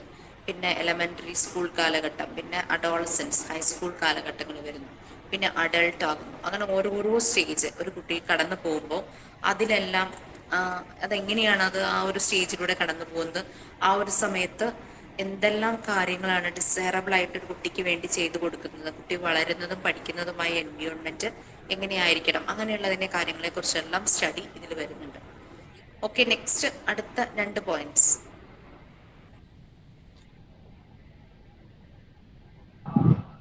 To what extent heredity and environment provide towards the growth of the individual, and how this knowledge can be made use of for bringing about the optimum development of the child, form a salient feature of the scope of educational psychology. Educational psychology deal with the nature and development of the personality of an individual. In fact, education has been defined as the all-round development of the personality of an individual. Personality development also implies a well-adjusted personality. Okay, so നിങ്ങൾ child ഡെവലപ്മെന്റിൽ പഠിച്ചു ഒരു കുട്ടിയുടെ ഡെവലപ്മെന്റിനെ affect ചെയ്യുന്ന factors, കുട്ടി വളരുന്ന സാഹചര്യവും genetic ആയിട്ടുള്ള കാര്യങ്ങളും, ഹെറിഡിറ്റി അല്ലെ. ഇതിൽ ജനറ്റിക് ആയിട്ടുള്ള കാര്യങ്ങൾ, അതായത് പാരമ്പര്യമായിട്ട് ഹെറിഡിറ്ററി ആയിട്ട് വരുന്ന കാര്യങ്ങളിൽ നമുക്ക് ചേഞ്ചസ് വരുത്താനായിട്ട് പറ്റില്ല. പക്ഷെ കുട്ടി വളരുന്ന എൻവിയോൺമെന്റിൽ നമുക്ക് ചേഞ്ചസ് വരുത്താൻ പറ്റും. ആ ചേഞ്ചസ് കൊണ്ട് ജനറ്റിക്കിൽ ഉണ്ടാക്കുന്ന പ്രശ്നങ്ങളുടെ എഫക്റ്റ് നമുക്ക് കുറയ്ക്കാനും പറ്റും. അങ്ങനെയുണ്ട്. എല്ലായ്പ്പോഴും അത് സക്സസ് ആവണമെന്നില്ല കേട്ടോ. ഹെറിഡിറ്ററി ആയിട്ടുള്ളതിൻ്റെ ആ പ്രശ്നങ്ങൾ നമുക്ക് കുറേയൊക്കെ സോർട്ട് ഔട്ട് ചെയ്യാന്നുള്ളത്. പക്ഷെ വളരുന്ന സാഹചര്യം നമ്മൾ ബെറ്റർ ആക്കിയാൽ ഇത് നടക്കും എന്നാണ് ഡോക്ടർ മോണ്ടിസോറി പറയുന്നത്. ഞാൻ ചൈൽഡ് ഡെവലപ്മെന്റ് നിങ്ങൾ അല്ല, ഒന്നും ഞാൻ എടുത്തിട്ടില്ല എന്ന് തോന്നുന്നു. എന്നാലും ഇത് പറഞ്ഞിട്ടുണ്ടോ എന്ന് എനിക്ക് ഓർമ്മയില്ല. ഒരു സീരീസ് ഇറങ്ങിയിട്ടുണ്ടായിരുന്നു, ഒരു 1000 ബേബീസ് എന്ന് പറഞ്ഞിട്ട്. ആരെങ്കിലും കണ്ടിരുന്നോ? അതൊരു സീരീസ് ആണ്. അതിൽ കണ്ടിട്ടുള്ളവരുണ്ട്. അതിൽ നമുക്ക്, ഞാൻ സ്പോയിലർ ആകുന്നില്ല, നമുക്കറിയാം ഒരു കുട്ടി വളരുന്ന സാഹചര്യവും അതിൻ്റെ ഹെറിഡിറ്ററിയും വെച്ചിട്ട് ആ കുട്ടിയുടെ ബിഹേവിയറിൽ സാഹചര്യം നന്നായ സമയത്ത് പോലും അതിൻ്റെ ജനറ്റിക് ആയിട്ടുള്ള എന്നുവെച്ചാൽ അത് ശരിക്കുള്ള ബയോളജിക്കൽ പാരൻസിൻ്റെ അടുത്തുനിന്ന് വേറെ പാരൻസിൻ്റെ അടുത്ത് വളരുമ്പോൾ ജനറ്റിക് ആയിട്ടുള്ള പല നെഗറ്റീവ് ഫീച്ചേഴ്സ് കാരണം ആ കുട്ടിയുടെ ലൈഫിന് വരുന്ന പ്രശ്നങ്ങൾ, അങ്ങനെ ഒരു കാര്യം അതിനകത്ത് കാണാനായിട്ട് പറ്റി. അപ്പൊ നമ്മൾക്ക് അങ്ങനെ 2 ഫാക്ടേഴ്സ് നമ്മളുടെ കുട്ടികളുടെ ഡെവലപ്മെന്റിനെയും ഗ്രോത്തിനെയും ബാധിക്കുന്നുണ്ട്. നമുക്ക് ശരിക്കും കുട്ടിയെ നല്ല രീതിയിൽ ഡെവലപ്പ് ചെയ്യിക്കുക, അതിന് വേണ്ടിയിട്ട് നമുക്ക് സ്കൂളിലെ എൻവയോൺമെന്റ് നല്ല രീതിയിൽ മാറ്റം വരുത്താനായിട്ട് പറ്റും. ഡോക്ടർ മോണ്ടിസോറി അത് തന്നെയാണ് ചെയ്യുന്നത്. സ്കൂളിലെ എൻവയോൺമെന്റ് നല്ല രീതിയിൽ ഡിസൈൻ ചെയ്തു. അപ്പോൾ വളരെ അഗ്രസീവായ കുട്ടികൾ പോലും അങ്ങനെ ഒരു എൻവയോൺമെന്റിൽ വന്നിട്ട് അവർ നല്ല നോർമലൈസ്ഡ് കുട്ടികളായി. നോർമലൈസ്ഡ് കുട്ടികൾ എന്ന് ഉദ്ദേശിക്കുന്നത് മറ്റുള്ളവരെ ഡിസ്റ്റർബ് ചെയ്യാതെ ഒരു ഒബ്ജക്റ്റും ആ സാധനങ്ങളൊന്നും, ചില കുട്ടികളുണ്ടല്ലോ അങ്ങനെ വലിച്ചെറിയുന്ന സ്വഭാവമൊക്കെ ഉണ്ടല്ലോ, അങ്ങനെയൊന്നും ചെയ്യാതെ വളരെ കാമായിട്ടിരുന്ന് അവർ ആക്ടിവിറ്റി ചെയ്യുന്നു. അതിന് മാസങ്ങൾ എടുത്തു അവരങ്ങനെ ചേഞ്ച് ആവാനായിട്ട്, ആ ഒരു ഡെവലപ്മെന്റിലേക്ക് വരാനായിട്ട് മാസങ്ങൾ എടുത്തു. പക്ഷെ അങ്ങനെ ഒരു നല്ലൊരു എൻവയോൺമെന്റ് ക്രിയേറ്റ് ചെയ്തപ്പോൾ കുട്ടികൾ അങ്ങനെ ആയി എന്ന് അവർ കാണിച്ചു തന്നു. അല്ലാതെ വെറുതെ പറഞ്ഞതല്ല, അവർ കാണിച്ചു തന്നു ആ സ്കൂളിലെ കുട്ടികൾക്ക് ഉണ്ടാകുന്ന മാറ്റം. അങ്ങനെ കുട്ടികളുടെ ആ ഒരു ഡെവലപ്മെന്റിൽ അങ്ങനെ ഒരു ചേഞ്ചസ് ഉണ്ടാക്കാനായിട്ട് പറ്റും. ഇതെല്ലാം എഡ്യൂക്കേഷണൽ സൈക്കോളജിയുടെ ഒരു സ്കോപ്പ് തന്നെയാണ്. അപ്പൊ ഒരു ഇൻഡിവിജ്വലിന്റെ പേഴ്സണാലിറ്റി, അതിന്റെ ഡെവലപ്മെന്റ് തന്നെയാണ് എഡ്യൂക്കേഷണൽ സൈക്കോളജി. നേച്ചർ, ആ സ്വഭാവവും ഡെവലപ്മെന്റും പേഴ്സണാലിറ്റിയും എല്ലാമാണ് ഡീൽ ചെയ്യുന്നത്. എഡ്യൂക്കേഷൻ എന്ന് പറയുന്നത് ഓൾറൗണ്ട് പേഴ്സണാലിറ്റി, ഇൻഡിവിജ്വലിന്റെ ഓൾറൗണ്ട് പേഴ്സണാലിറ്റി, അതായത് വെൽ അഡ്ജസ്റ്റഡ് പേഴ്സണാലിറ്റിയുടെ ഡെവലപ്മെന്റ് ആണ്. ഏത് സാഹചര്യങ്ങളുമായി പൊരുത്തപ്പെടാനുള്ള ഒരു കഴിവ്. കാരണം ഒരു സോഷ്യൽ ബീയിങ് ആയിട്ടുള്ള നമ്മൾക്ക് എല്ലാവർക്കും വേണ്ടുന്നത് അതാണ്. ആ സിറ്റുവേഷനുമായിട്ട്, ആ ഒരു സാഹചര്യങ്ങളുമായിട്ട് അഡ്ജസ്റ്റ് ചെയ്തു പോകാനായിട്ട് നമുക്ക് പറ്റണം. അത് പ്രഷറൈസ് ചെയ്തുള്ള ഫോഴ്സ്ഫുള്ളി ഉള്ള അഡ്ജസ്റ്റ്മെന്റ് അല്ല, നമുക്ക് മനസ്സിലേ അത് തോന്നുവാണ് ഞാൻ ഇതുമായിട്ട് പൊരുത്തപ്പെടണം എന്ന് തോന്നി നമ്മൾ തന്നെ അതുമായിട്ട് വെൽ അഡ്ജസ്റ്റഡ് ആയിട്ട് പോകുന്നു. അതാണ് എഡ്യൂക്കേഷൻ സൈക്കോളജി ഡീൽ ചെയ്യുന്നത്. Okay, next 2 points. It studies individual differences. Every individual differs from every other individual. It is one of the basic facts of human nature which have been brought to light by educational psychology. This one fact has revolutionized the concept and process of education. It studies nature, intelligence, and its measurement. This is of utmost importance for a teacher. അടുത്തൊന്ന് വായിച്ചോളൂ, പറഞ്ഞോടില്ലേ. Okay, ma'am. It provides guidance and counseling. Education is nothing but providing guidance to the growing child.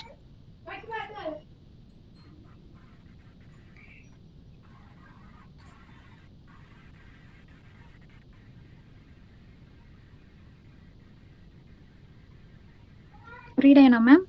വേണ്ട, ഞാനത് scroll ചെയ്ത് വെച്ചതായിരുന്നു. Okay, so individual differences നമ്മൾ പറഞ്ഞു. ഓരോ ഇൻഡിവിജ്വലും യുണീക്കാണ്, വളരെയധികം differences ഉണ്ട് അവർ തമ്മിൽ.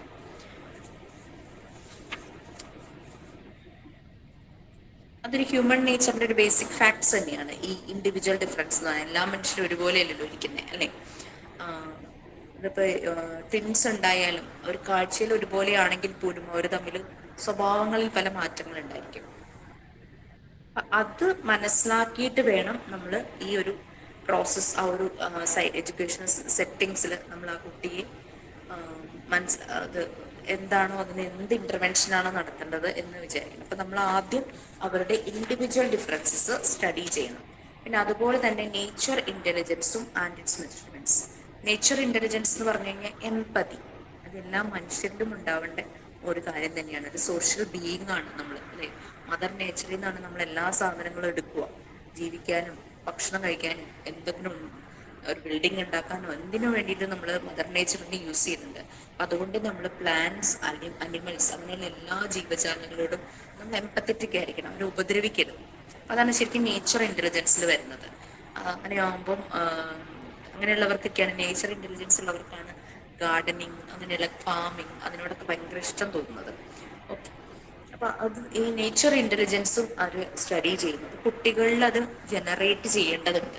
എന്നാൽ മാത്രമാണ് അവർക്കെല്ലാം, അല്ലെങ്കിൽ ചില കുട്ടികൾ കണ്ടിട്ടില്ലേ ഈ പ്രാണികളെയും ജീവികളെയൊക്കെ ഉപദ്രവിക്കുന്ന കാണും, അല്ലേ? അത് അവർക്കത് ഇങ്ങനെയുള്ള കാര്യങ്ങളിലെല്ലാം അവരുടെ ഉള്ളിൽ ഇത് ജനറേറ്റ് ചെയ്യിക്കണം. ഒരു സിവിക് റെസ്പോൺസിബിലിറ്റി, ഒരു സോഷ്യൽ റെസ്പോൺസിബിലിറ്റി അവർക്ക് വേണം. ഇതെല്ലാം ഒരു ടീച്ചറെ സംബന്ധിച്ച് ഇമ്പോർട്ടൻ്റ് തന്നെയാണ്. ടീച്ചറും അത് മനസ്സിലാക്കണം, നേച്ചർ ഇന്റലിജൻസ് ഇതെല്ലാം മനസ്സിലാക്കിയിരിക്കണം. പിന്നെ ഗൈഡൻസും കൗൺസിലിങ്ങും പ്രൊവൈഡ് ചെയ്യുന്നു എഡ്യൂക്കേഷണൽ സൈക്കോളജി. എഡ്യൂക്കേഷൻ എന്ന് പറയുന്നത് ശരിക്കും വളരുന്ന ഒരു കുട്ടിക്ക് ഗൈഡൻസ് പ്രൊവൈഡ് ചെയ്യുക എന്നുള്ളതാണ് എഡ്യൂക്കേഷൻ. അതൊരു സബ്ജക്റ്റ് കുത്തി നിറച്ച് പഠിപ്പിക്കുക എന്നുള്ളതല്ല, ഒരു സിലബസിനെ ഫോക്കസ് ചെയ്തിട്ടല്ല. ആ കുട്ടിക്ക് വേണ്ടുന്ന എല്ലാ ഗൈഡൻസും പ്രൊവൈഡ് ചെയ്യണം. അതായിരിക്കണം എഡ്യൂക്കേഷൻ സൈക്കോളജിയിൽ വരുന്നത്. നമ്മൾക്കറിയാം, ജനറൽ സൈക്കോളജി ഒരു ഇൻഡിവിജ്വലിന്റെ ബിഹേവിയർ ജനറൽ വേയിലാണ് ഡീൽ ചെയ്യുന്നത്. പക്ഷെ എഡ്യൂക്കേഷൻ സൈക്കോളജി ആ ബിഹേവിയർ, അത് ലേണറുടെ ബിഹേവിയർ, അവിടെ കുട്ടിയാണ്, സ്റ്റുഡൻ്റ് ആണല്ലേ. എഡ്യൂക്കേഷണൽ സെറ്റിങ്സിൽ ആ സ്റ്റുഡൻറ്റിൻ്റെ ബിഹേവിയർ ആണ്, അതിൻ്റെ സ്റ്റഡിയാണ് ശരിക്കും എഡ്യൂക്കേഷണൽ സെറ്റിങ്സിൽ നടക്കുന്നത്. അങ്ങനെ നോക്കുമ്പോൾ നമ്മൾ ഓൾറെഡി പറഞ്ഞു, സൈക്കോളജിയുടെ ആപ്ലിക്കേഷനാണ് എഡ്യൂക്കേഷണൽ സെറ്റിങ്സിൽ, അതാണ് എഡ്യൂക്കേഷണൽ സൈക്കോളജി. സോ അതുകൊണ്ട് എഡ്യൂക്കേഷണൽ സൈക്കോളജി ഒരു അപ്ലൈഡ് സയൻസ് ആണ്. ഫാക്ട്സിനെ റിലേറ്റ് ചെയ്ത് പോകുന്നതുകൊണ്ടാണ് സയൻസ് എന്ന് തന്നെ പറയുന്നത്. ഒരു അപ്ലൈഡ് സയൻസ് ആണ്. അതുകൂടാതെ നമുക്കറിയാം, എഡ്യൂക്കേഷൻ ഓരോ കാലം കഴിയും തോറും ഇങ്ങനെ വളർന്നുകൊണ്ടിരിക്കുകയാണ്. അപ്പം അതിൽ അപ്ലൈ ചെയ്യുന്ന ഈ സയൻസും ഈ ഒരു സൈക്കോളജിയും വളരുന്നുണ്ടാവും, അല്ലേ? എഡ്യൂക്കേഷണൽ സൈക്കോളജി ഒരു ഗ്രോയിങ് സയൻസ് ആണ്. നമുക്കിതൊരു റിസൾട്ട്, ഒരു പോസിറ്റീവ് വേയിലാണ് നമ്മളിതിൻ്റെ റിസൾട്ട് കാണുന്നത്. കുട്ടികളെ നല്ല രീതിയിൽ ഡെവലപ്പ് ചെയ്യുക, ഒരു പോസിറ്റീവ് ഡെവലപ്മെന്റ് ആണ്, അല്ലേ? സോ അതൊരു പോസിറ്റീവ് സയൻസ് ആണ്. പിന്നെ കുട്ടികൾ ഇൻഡിവിജ്വൽ ഡിഫറൻസസ് ഉണ്ടെന്ന് പറഞ്ഞു. ഓരോ ഇൻഡിവിജ്വലും ഡിഫറെൻ്റ് ആണ്. അപ്പം അങ്ങനെ നോക്കുമ്പോൾ ഒരു കുട്ടിക്ക് അപ്ലൈ ചെയ്യുന്ന മെത്തേഡ് ആയിരിക്കില്ല മറ്റേ കുട്ടിയിൽ അപ്ലൈ ചെയ്യുന്നത്. അപ്പം പ്രാക്ടിക്കൽ ബേസ്ഡ് ആണ്, ആളിനനുസരിച്ചാണ് അവിടെ നമ്മൾ ചേഞ്ചസ് വരുത്തുന്നുണ്ട്. അപ്പം അതുകൊണ്ട് ഒരിക്കലും എഴുതപ്പെട്ട തിയറിയോ പ്രിൻസിപ്പിളോ അതിനെ ബേസ് ചെയ്ത് നമുക്ക് എല്ലാ കുട്ടികളിലും ഒരുപോലെ കാര്യങ്ങൾ ചെയ്യാനായിട്ട് പറ്റില്ല, പ്രാക്ടിക്കൽ ബേസ്ഡ് ആയതുകൊണ്ട്. അപ്പം അതുകൊണ്ട് ഇതൊരു നോർമേറ്റീവ് സയൻസ് അല്ല. നോർമേറ്റീവ് സയൻസ് എന്ന് പറഞ്ഞു കഴിഞ്ഞാൽ ഫുൾ തിയറിയെ ബേസ് ചെയ്തിട്ടുള്ളതാണ്. തിയറി പ്രിൻസിപ്പിൾസ്, എഴുതി വെച്ച കുറേ തിയറി പ്രിൻസിപ്പിളിനെ ബേസ് ചെയ്തിട്ടുള്ളതാണ്. അതാണ് നെക്സ്റ്റ് ഒരു 5 പോയിന്റ്സ് ആയിട്ട് പറഞ്ഞിരിക്കുന്നത്. അതൊന്ന് വായിച്ചോളൂ.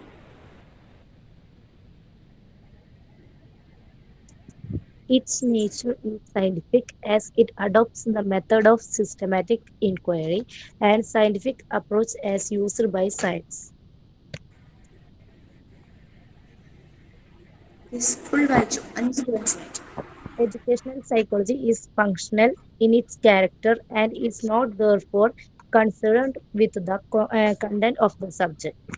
It is an applied positive science as it studies facts of behavior and describes the laws guiding them. It is not a normative science as it is not concerned with the value of education. Educational psychology is a growing science. നമ്മൾ പറഞ്ഞ കാര്യം തന്നെയാണ്, ഒരു scientific ആണ്, ശരിക്കും scientific ആയിട്ടാണ് നമ്മളിത് deal ചെയ്യുന്നത്. ഒരു സിസ്റ്റമാറ്റിക് ആയിട്ട് നമ്മൾ കാര്യങ്ങൾ ഡേറ്റാസ് കളക്ട് ചെയ്യും, എന്നിട്ട് സയന്റിഫിക് അപ്രോച്ചാണ്, ചുമ്മാ എന്തെങ്കിലും ചെയ്യല്ല, സയന്റിഫിക് അപ്രോച്ചാണ്. ഇതൊരു പ്രാക്ടിക്കൽ ബേസ്ഡ് ആണ്, ഫങ്ഷണൽ ഇൻ ക്യാരക്ടർ. പിന്നെ നമ്മളെപ്പോഴും സബ്ജക്റ്റിൻ ആണ് നമ്മുടെ കൺസേൺ. നമ്മുടെ സബ്ജക്റ്റ്, ഇവിടെ സബ്ജക്റ്റ് എന്ന് പറയുന്നത് സ്റ്റുഡൻസ് ആണ്. പിന്നെ ഒരു അപ്ലൈഡ് പോസിറ്റീവ് സയൻസ് ആണ്, നമ്മൾ പറഞ്ഞു. ആപ്ലിക്കേഷൻ ഓഫ് സൈക്കോളജി ആണ്, ബിഹേവിയർ അങ്ങനെയുള്ള കാര്യത്തെയാണ് നമ്മൾ ഡീൽ ചെയ്യുന്നത്. ഒരു പോസിറ്റീവായിട്ട് പോകുന്ന ഒരു കാര്യമാണ് എഡ്യൂക്കേഷണൽ സൈക്കോളജി എന്ന് പറയുന്നത്. നോർമേറ്റീവ് സയൻസ് അല്ല, കാരണം തിയറിയെ ബേസ് ചെയ്ത് മാത്രം ഇത് നമുക്ക് ചെയ്യാനായിട്ട് പറ്റില്ല. പിന്നെ അതൊരു ഗ്രോയിങ് സയൻസ് ആണ്, വളർന്നുകൊണ്ടിരിക്കുകയാണ്. എഡ്യൂക്കേഷൻ ഇറ്റ് സെൽഫ് ഗ്രോയിങ് ആണല്ലോ, സോ അതിൻ്റെ ഒപ്പം തന്നെ എഡ്യൂക്കേഷൻ സൈക്കോളജി ഒരു ഗ്രോയിങ് സയൻസ് ആണ്. 5 കീ ഫാക്ടേഴ്സ് ഉണ്ട്. ഇതിനെ റിവോൾവ് ചെയ്തിട്ടാണ് നമ്മളുടെ ഇതിൻ്റെ എഡ്യൂക്കേഷൻ സൈക്കോളജിയുടെ ഒരു സ്കോപ്പ് എന്ന് പറയുന്നത്. വാട്ട് എവർ ഇറ്റ് ബി, എന്തൊക്കെ പറഞ്ഞാലും ഇതിന് സർട്ടൻ ലിമിറ്റേഷൻസ് ഉണ്ട്.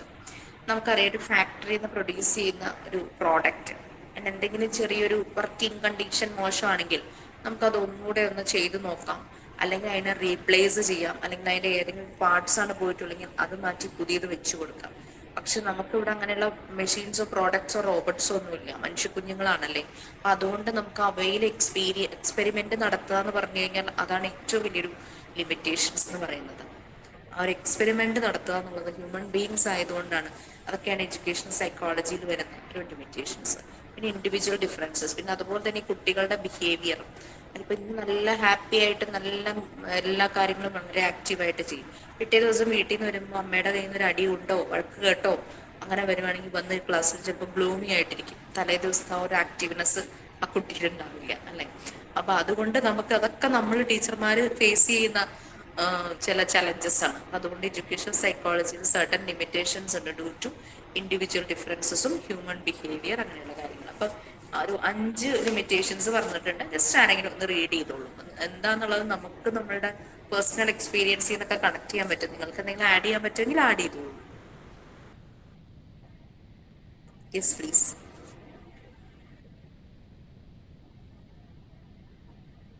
limitations of okay. ബിൻസി വായിച്ചോ? Limitations due to nature of educational psychology, limitations due to nature of human behavior, limitations due to individual differences, limitations due to limited scope of experiments on human being. Last one, limitation due to the gap between theory and practice. എന്ത് കാര്യം വന്നാലും theory നമുക്ക് practically possible ആവില്ല, അല്ലേ. കുറേ കാര്യങ്ങൾ നമ്മൾ theory പഠിക്കും, വണ്ടി പഠിക്കാൻ കുറേ തിയറി പഠിക്കും. പക്ഷേ റോഡിലിറങ്ങി റോഡിൻ്റെ ബ്ലോക്ക് വരുമ്പോൾ നമ്മളുടെ പഠിച്ച തിയറി ഒന്നും അതിനകത്ത് അപ്ലൈ ചെയ്യാൻ പറ്റില്ല. അപ്പോൾ അതാണ്. അപ്പം അങ്ങനെ എല്ലാ കാര്യങ്ങളിലും ആ ഒരു തിയറിയും പ്രാക്ടീസും തമ്മിലുള്ള ആ ഒരു ഗ്യാപ്പ് നല്ലതുപോലെ ഉണ്ടാകും. ഇനി ഇതിൻ്റെ ഇമ്പോർട്ടൻസ്, അതുപോലെ തന്നെ contribution, relevance and contribution of educational psychology, കുറേ ബുള്ളറ്റ് പോയിന്റ്സ് താഴെ കൊടുത്തിട്ടുണ്ട്. കൂടാതെ എന്തെങ്കിലും ആഡും ചെയ്യാം.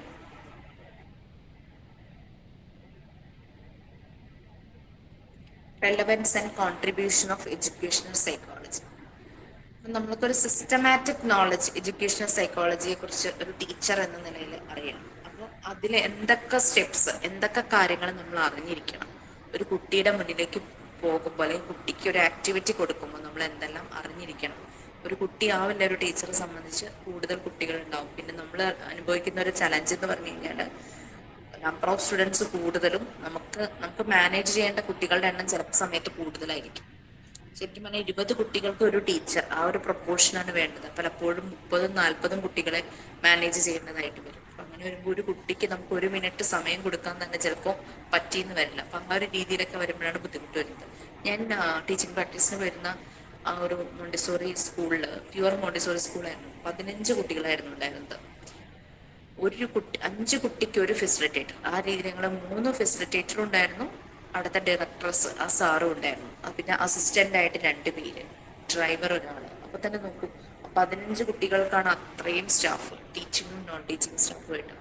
അപ്പൊ അത് ഒരു ഫിനാൻഷ്യൽ ഇതൊക്കെ വെച്ച് നോക്കുമ്പോൾ അത് ഭയങ്കര ബുദ്ധിമുട്ടാണ് പലപ്പോഴും. അതാണ് സ്കൂളുകളിൽ പലപ്പോഴും കുട്ടികൾക്ക് ആനുപാതികമായിട്ട് ടീച്ചർ ഉണ്ടാകാറില്ല, അങ്ങനത്തെ ഒരു അവസ്ഥയൊക്കെ വരുന്നത്.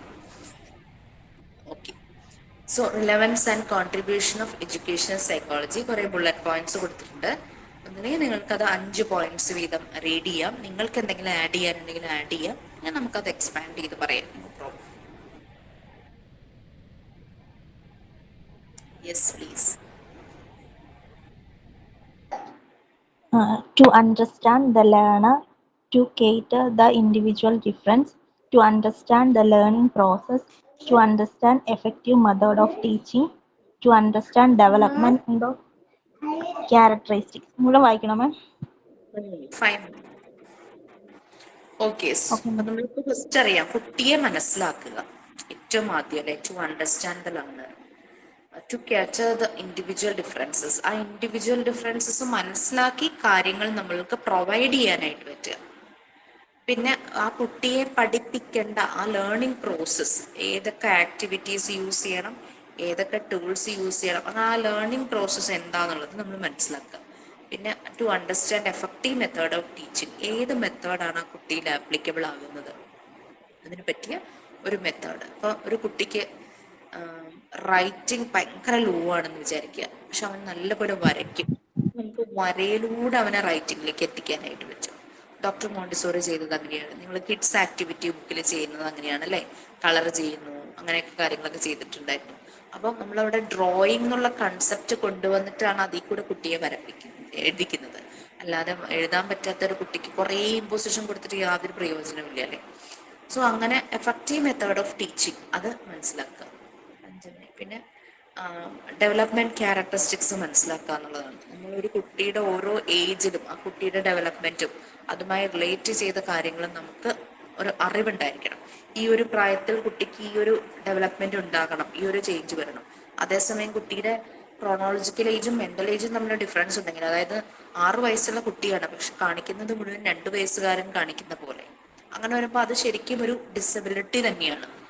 ഒരു ഡെവലപ്മെന്റിലെ ഒരു എന്തോ കുറവാണ്. കാഴ്ചയിലൊക്കെ 6 വയസ്സുകാരൻ, ഹൈറ്റ് വെയിറ്റ് എല്ലാം പല്ലെല്ലാം വന്നിട്ടുണ്ട് 6 വയസ്സുകാരൻ, പക്ഷെ 2 വയസ്സിലൊരു കുട്ടി എന്താണ് ചെയ്യുന്നത് അതാണ്. അപ്പൊ കുട്ടിയുടെ മെന്റൽ ഏജ് 2 വയസ്സിൽ നിൽക്കുക, അവിടുന്ന് 6 വയസ്സിലേക്ക് എന്ത് ദൂരമുണ്ട്, 4 വർഷത്തെ ദൂരം. അപ്പൊ അവിടെ നിന്ന് ആ കുട്ടിയെ പടിപടിയായിട്ട് ഓരോ ആക്ടിവിറ്റീസ് കൊടുത്ത് ഈ 6 ഇയേഴ്സിന്റെ ആ ഒരു ഡെവലപ്മെന്റിലേക്ക്, മെന്റൽ ഡെവലപ്മെന്റിലേക്ക് എത്തിക്കണം എന്നുള്ളതാണ്. അപ്പൊ ഡെവലപ്മെന്റ് ക്യാരക്ടറിസ്റ്റിക്സ് മനസ്സിലാക്കുക. 6 പറഞ്ഞു. അടുത്ത 5 ആരെങ്കിലും പറഞ്ഞോളൂ. To enable teachers for curriculum activities, curriculum development, to render guidance service, to give guidance for the educational extraordinary children, to understand group dynamic and social behavior in classroom, to develop constructive and creative discipline. Okay, fine. നേരത്തെ പറഞ്ഞ 5 കാര്യമായിട്ട് എന്തെങ്കിലും നിങ്ങൾക്ക് add ചെയ്യാനുണ്ടോ? നിങ്ങൾ experience ചെയ്ത കാര്യങ്ങളോ അങ്ങനെ എന്തെങ്കിലും? എനിത്തിങ്? ഇല്ല, നോ പ്രോബ്ലം. പിന്നെ കരിക്കുലം ഡെവലപ്മെന്റിൽ ടീച്ചേഴ്സിനെ എനേബിൾ ചെയ്യിക്കുക. കാരണം കുട്ടികളെ അടുത്തറിയുന്ന ടീച്ചർമാരാ. ഈ സിലബസ് പ്രിപ്പയർ ചെയ്യുന്ന ആൾക്കാർ വേറെ എവിടെയോ ഇരിക്കുന്നവരാണല്ലേ, അവർ വേറെ ലെവലിലുള്ളവരാ. അപ്പൊ എപ്പോഴും നമ്മൾ നോക്കിക്കഴിഞ്ഞ് കഴിഞ്ഞാൽ കാണാം, ഒരു ബുക്ക് എഴുതിയിരിക്കുന്നതിൽ ഒരു ടീച്ചർ ഉണ്ടാവുമായിരിക്കും മിക്കവാറും. അപ്പൊ ആ കരിക്കുലം, അങ്ങനെ കുട്ടികളുടെ രീതികൾ മനസ്സിലാക്കി ആ ഒരു കരിക്കുലം ഡെവലപ്പ് ചെയ്യാനുള്ള ഒരു കേപ്പബിലിറ്റി ടീച്ചേഴ്സിനാണ്. അങ്ങനെ ടീച്ചേഴ്സിനെ എനേബിൾ ചെയ്യിക്കുക. അതാണ് ശരിക്കും എഡ്യൂക്കേഷണൽ സൈക്കോളജിയുടെ ഒരു മെയിൻ ഒരു സ്റ്റെപ്പ് എന്ന് പറയുന്നത്. പിന്നെ ഗൈഡൻസ് സർവീസസ് പ്രൊവൈഡ് ചെയ്യാം, ആവശ്യത്തിനുള്ള ഒരു ഗൈഡൻസ് പ്രൊവൈഡ് ചെയ്യുക എന്നുള്ളത് തന്നെയാണ് എഡ്യൂക്കേഷണൽ സൈക്കോളജി എന്ന് പറയുന്നത്. പിന്നെ എക്സ്ട്രാ ഓർഡിനറി ആയിട്ടുള്ള കുട്ടികൾക്ക് അതിനനുസരിച്ചുള്ള guidance for the education of extra ordinary children. പിന്നെ ക്ലാസ് റൂമിൽ പലപ്പോഴും ഗ്രൂപ്പ് ആക്ടിവിറ്റീസും അങ്ങനെ പല കാര്യങ്ങളും ചെയ്യിക്കാറുണ്ട്. അപ്പോൾ ആ ഒരു ക്ലാസ് റൂമിൽ മിങ്കിൾ ചെയ്യുമ്പോൾ ആ ഗ്രൂപ്പ് ഡൈനാമിക്സും അതുപോലെ തന്നെ കുട്ടികളെ സോഷ്യലൈസ് ചെയ്യുന്നതിൽ രീതികളും അവരുടെ സോഷ്യൽ ബിഹേവിയറും ഒക്കെ നല്ല രീതിയിൽ ആ സോഷ്യൽ ബിഹേവിയർ അവർ സോഷ്യലൈസ് ചെയ്യുന്നതിൽ നിന്ന് തന്നെ അവരുടെ ആ സോഷ്യൽ ഡെവലപ്മെന്റ് അതിൽ നിന്ന് തന്നെ ആ കുട്ടിയുടെ പല പൊട്ടൻഷ്യലും നമുക്ക് മനസ്സിലാക്കാനായിട്ട് പറ്റും. ലീഡർഷിപ്പ്, സപ്പോർട്ട് ചെയ്യുന്നത്, എമ്പതി, ആ ഒരു mutual love, mutual respect, mutual help, അങ്ങനെയുള്ള പല കാര്യങ്ങളും അവരുടെ സോഷ്യൽ ബിഹേവിയറിൽ നിന്ന് നമുക്ക് ആ ക്ലാസ് റൂമിൽ നിന്ന് തന്നെ മനസ്സിലാക്കാനായിട്ട് പറ്റും.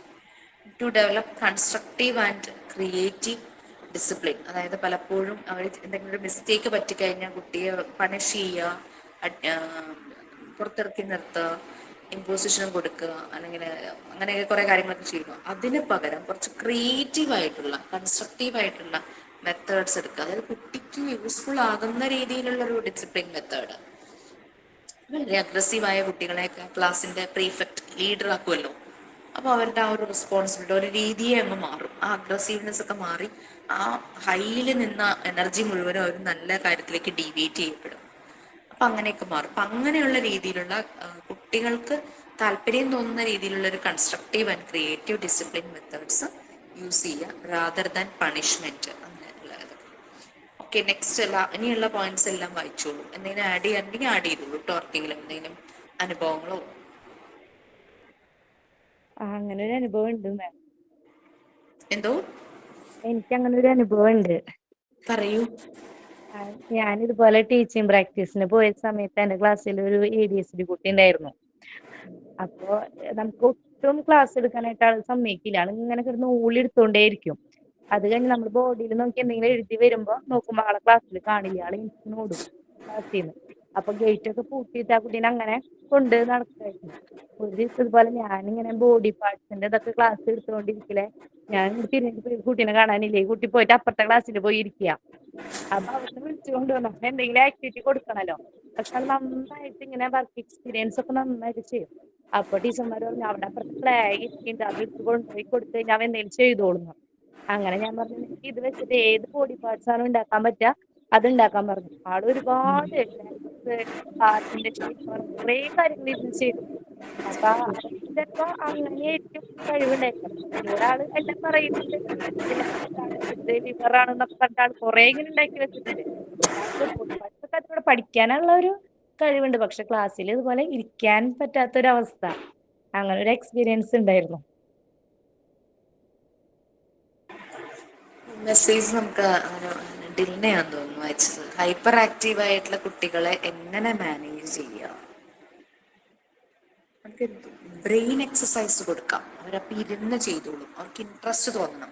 നിങ്ങൾക്ക് പ്രാക്ടിക്കൽ സെഷൻ സ്റ്റാർട്ട് ചെയ്യുമ്പോൾ നിങ്ങൾക്ക് മനസ്സിലാവും. മോണ്ടിസോറി മെത്തേഡിലെ കുറേ മെറ്റീരിയൽസ് ചെയ്യുമ്പോൾ അങ്ങനെയുള്ള കുട്ടികൾക്ക് കൊടുത്തു കഴിഞ്ഞ് കഴിഞ്ഞാൽ അവർ ആദ്യമൊക്കെ ആ മെറ്റീരിയലുമായിട്ട് അവരൊന്നും ആവാൻ ഒത്തിരി സമയം എടുക്കുമായിരിക്കും. പെട്ടെന്ന് നമുക്ക് അവരെ ഒതുക്കിയിരുത്താൻ അത് പറ്റില്ല. അപ്പൊ അവരിങ്ങനെ ആക്റ്റീവായി ചെയ്യുന്ന രീതിയിൽ എന്തെങ്കിലും ഒരു ആക്ടിവിറ്റി കൊടുക്കണം. ബ്രെയിൻ എക്സസൈസ് കൊടുക്കുവാണെങ്കിൽ അവർ നല്ല രീതിയിൽ ഇരുന്ന് ചെയ്യും. ചുമ്മാ വായിക്കാനോ എഴുതാനോ അല്ല കൊടുക്കണ്ടേ, കുറേ മെറ്റീരിയൽസ് വെച്ചിട്ട് അവരിങ്ങനെ ചെയ്യണം. ഈ ബ്രെയിൻ എക്സസൈസിനകത്ത് നമുക്കൊരു പ്രീ റൈറ്റിംഗ് ബോർഡ് ഉണ്ട്. പ്രീ റൈറ്റിംഗ് ബോർഡ് എന്ന് പറഞ്ഞ ഒരു സ്റ്റെൻസിൽ പോലെ ഇരിക്കുന്നതാ. ഈ സ്റ്റെൻസിൽ ഒരേപോലത്തെ 2 എണ്ണം കൊടുക്കും. ലെഫ്റ്റ് ഹാൻഡ് കൊണ്ടും റൈറ്റ് ഹാൻഡ് കൊണ്ടും ഇവരെ ചെയ്യിക്കും. അതൊക്കെ അവർ ഭയങ്കര ഇൻട്രസ്റ്റ് ആയിട്ട് ചെയ്യും. പിന്നെ ബീഡ്സ് കൗണ്ട് ചെയ്ത് ഒരു കണ്ടെയ്നറിലാക്കുക, അങ്ങനെ ഇങ്ങനെയുള്ള കുറെ അവർക്ക് ഇൻട്രസ്റ്റ് ആകുന്നത് അത് ആ കുട്ടിയെ ഡിപ്പെൻഡ് ചെയ്തിരിക്കും കേട്ടോ. കുട്ടിക്ക് ഏതിനോടാണ് കൂടുതൽ ഇൻട്രസ്റ്റ് ആ രീതിയിലുള്ള സാധനങ്ങൾ കുട്ടിക്ക് പ്രൊവൈഡ് ചെയ്യണം. അതാണ് നമ്മൾ ഇതിനകത്ത് പറയുന്നത്, ടു അണ്ടർസ്റ്റാൻഡ് ദ ലേണർ. അതൊക്കെ നമ്മുടെ പൊട്ടൻഷ്യലാണ്. നമ്മൾ ആസ് എ ടീച്ചർ നമ്മൾ മനസ്സിലാക്കേണ്ടതാണ് കുട്ടിയിൽ എന്തൊക്കെ കാര്യങ്ങളാണ്. അങ്ങനെയുള്ള കാര്യങ്ങളെല്ലാം നമ്മൾ മനസ്സിലാക്കിയിട്ട് വേണം അതിനെന്ത് ലേണിംഗ് പ്രോസസ്സിലൂടെ അതിനെ കൊണ്ടുപോകണം എന്നുള്ളത്, എന്ത് മെത്തേഡ് നമ്മൾ ഉപയോഗിക്കണം. ഇതൊക്കെ കുറെ അതൊക്കെ പരീക്ഷണങ്ങളാണ്. എല്ലാം നമ്മൾ പെട്ടെന്ന് ആദ്യം തന്നെ വിജയിക്കണം എന്നൊന്നുമില്ല. ഓക്കെ, എഡ്യൂക്കേഷൻ സൈക്കോളജി ഒരു ടീച്ചറെ ഒരു ബെറ്റർ ടീച്ചർ ആകാൻ ഹെൽപ്പ് ചെയ്യുന്നു. യെസ്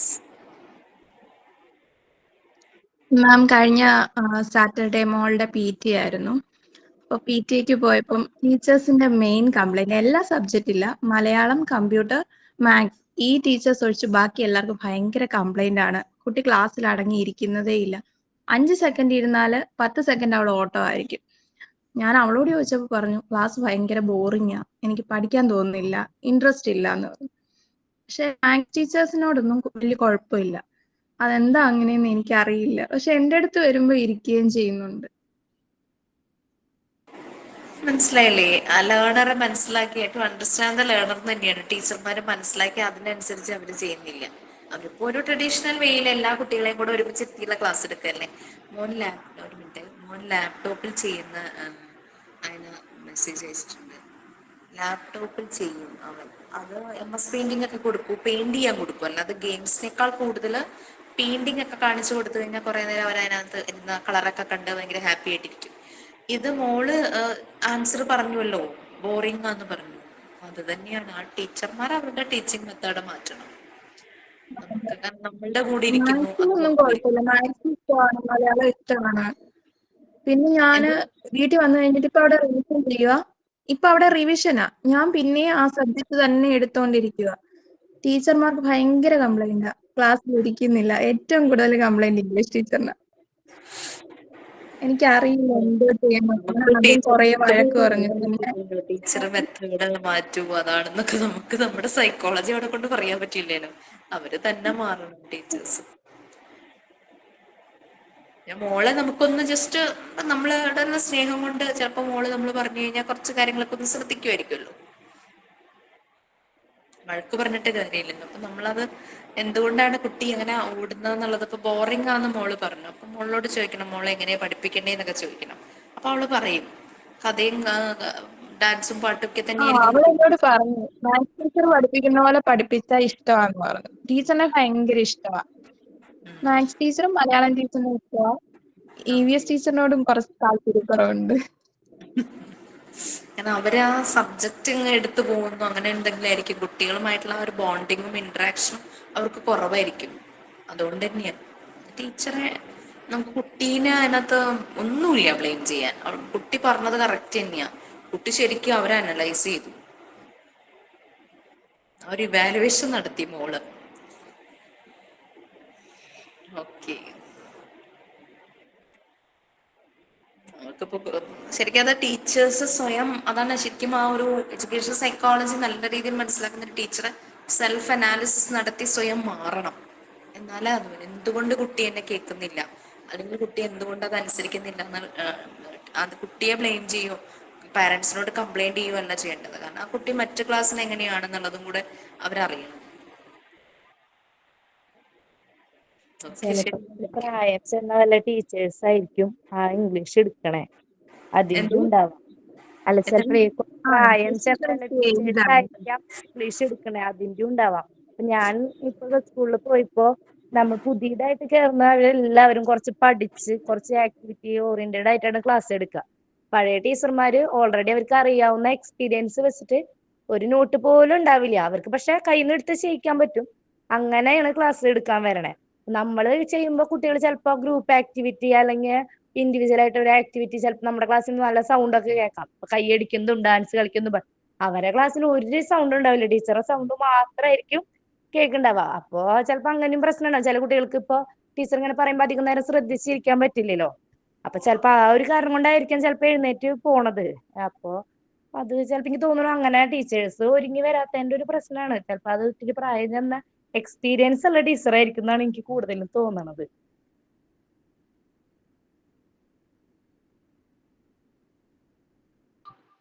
സൗണ്ട് കേൾക്കുന്നില്ല മാം. ആ ടീച്ചേഴ്സിന് നല്ല രീതിയിൽ ട്രെയിനിങ് സ്കൂളിൽ നിന്നും പ്രൊവൈഡ് ചെയ്യണം. കാരണം സ്കൂൾ മനസ്സിലാക്കണം ഓരോ ടീച്ചറും എങ്ങനെയാണ്. അപ്പൊ അവരെ സപ്പോർട്ട് ചെയ്യാനായിട്ട് അവരുടെ കുറവുകൾ നികത്താൻ എന്ത് ചെയ്യാം, അത് സ്കൂളിന്റെയും റെസ്പോൺസിബിലിറ്റി ആണ് കേട്ടോ. ആ ടീച്ചർമാരെ അതിനനുസരിച്ച് ഒന്ന് ട്രെയിൻ ചെയ്തെടുക്കുക എന്നുള്ളത്. അതൊന്നും ശരിയായ പ്രോപ്പറായ രീതിയിലും സയന്റിഫിക് ആയ രീതിയിലൊന്നും നടക്കുന്നില്ല. അതുകൊണ്ടാണ് ഇങ്ങനെയുള്ള ശരിക്കും പറഞ്ഞാൽ അമച്വർ ആയിട്ടുള്ള ടീച്ചർമാര് ശരിക്കും നമ്മളിപ്പോൾ ആദ്യമായിട്ട് പഠിപ്പിക്കാൻ വരുന്ന ഒരാളെ എന്ത് പെട്ടെന്ന് കുട്ടികൾ ചില ടീച്ചർമാരെ ആക്സെപ്റ്റ് ചെയ്യുന്നത് അത് ആളുടെ ഒരു പൊട്ടൻഷ്യലാണ്. അല്ലാണ്ട് ഇത്ര വർഷം എക്സ്പീരിയൻസ് ഉള്ള ടീച്ചർമാർ മാത്രമല്ല നല്ലപോലെ പഠിപ്പിക്കുന്നത്. അല്ലാതെ ആദ്യമേ വരുന്ന ടീച്ചർമാരെ തന്നെ പെട്ടെന്ന് തന്നെ കുട്ടികൾ ആക്സെപ്റ്റ് ചെയ്യണമെങ്കിൽ അവരുടെ ടീച്ചിങ് മെത്തേഡിന്റെ ഗുണം തന്നെയാണത്. അതുകൊണ്ടാണല്ലോ പലപ്പോഴും ടീച്ചർ ജോബിന് പോകുമ്പോൾ ഒരു ഡെമോ ക്ലാസ് ഇന്റർവ്യൂവിൽ എടുത്ത് അവര് ചെയ്യിക്കുന്നത്. എങ്ങനെയാണ് പ്രസന്റ് ചെയ്യുന്നത്, ആ പ്രസന്റേഷൻ സ്കില്ല്, ആ ഇന്ററാക്ട് ചെയ്യുന്നത്. നമ്മൾ വൈവയ്ക്ക് കുട്ടികൾ വരുമ്പോൾ ഞാൻ അങ്ങനെ നിങ്ങളുടെ മുന്നിൽ കുട്ടികൾ ഉണ്ടെന്ന് അസ്യൂം ചെയ്തിട്ട് കുട്ടികൾക്ക് ഒരു കഥ പറഞ്ഞു കൊടുക്കൂ അല്ലെങ്കിൽ ഒരു ആക്ഷൻ സോങ് ചെയ്യൂ എന്നൊക്കെ പറയുമ്പോൾ നിങ്ങളത് പ്രസന്റ് ചെയ്യുമ്പോൾ നമുക്ക് മനസ്സിലാവും നിങ്ങളുടെ ഉള്ളിൽ ആ ഒരു ടീച്ചിങ്ങിന്റെ ആ ഒരു സ്റ്റൈൽ എന്താന്നുള്ളത്. വൈവിക്ക് മാർക്കിടാൻ മാത്രമല്ല, നിങ്ങൾ ആ ഒരു ടീച്ചറായോ ആ ഒരു ജേഡിയിൽ നിങ്ങൾ എത്രത്തോളം എത്തി, നിങ്ങൾ അതിനടുത്ത് എത്തിയോ എന്നൊക്കെ അറിയാൻ വേണ്ടിയിട്ടുള്ള ഒരു ഇതാണ് വൈവ നമ്മൾ നടത്തുന്നത് കേട്ടോ. ഓക്കെ ഓക്കെ ചിലപ്പം നമുക്ക് തോന്നും മിസ്സേ ഇത് എന്തൊരു ടീച്ചർമാരാന്ന് തന്നെ തോന്നും.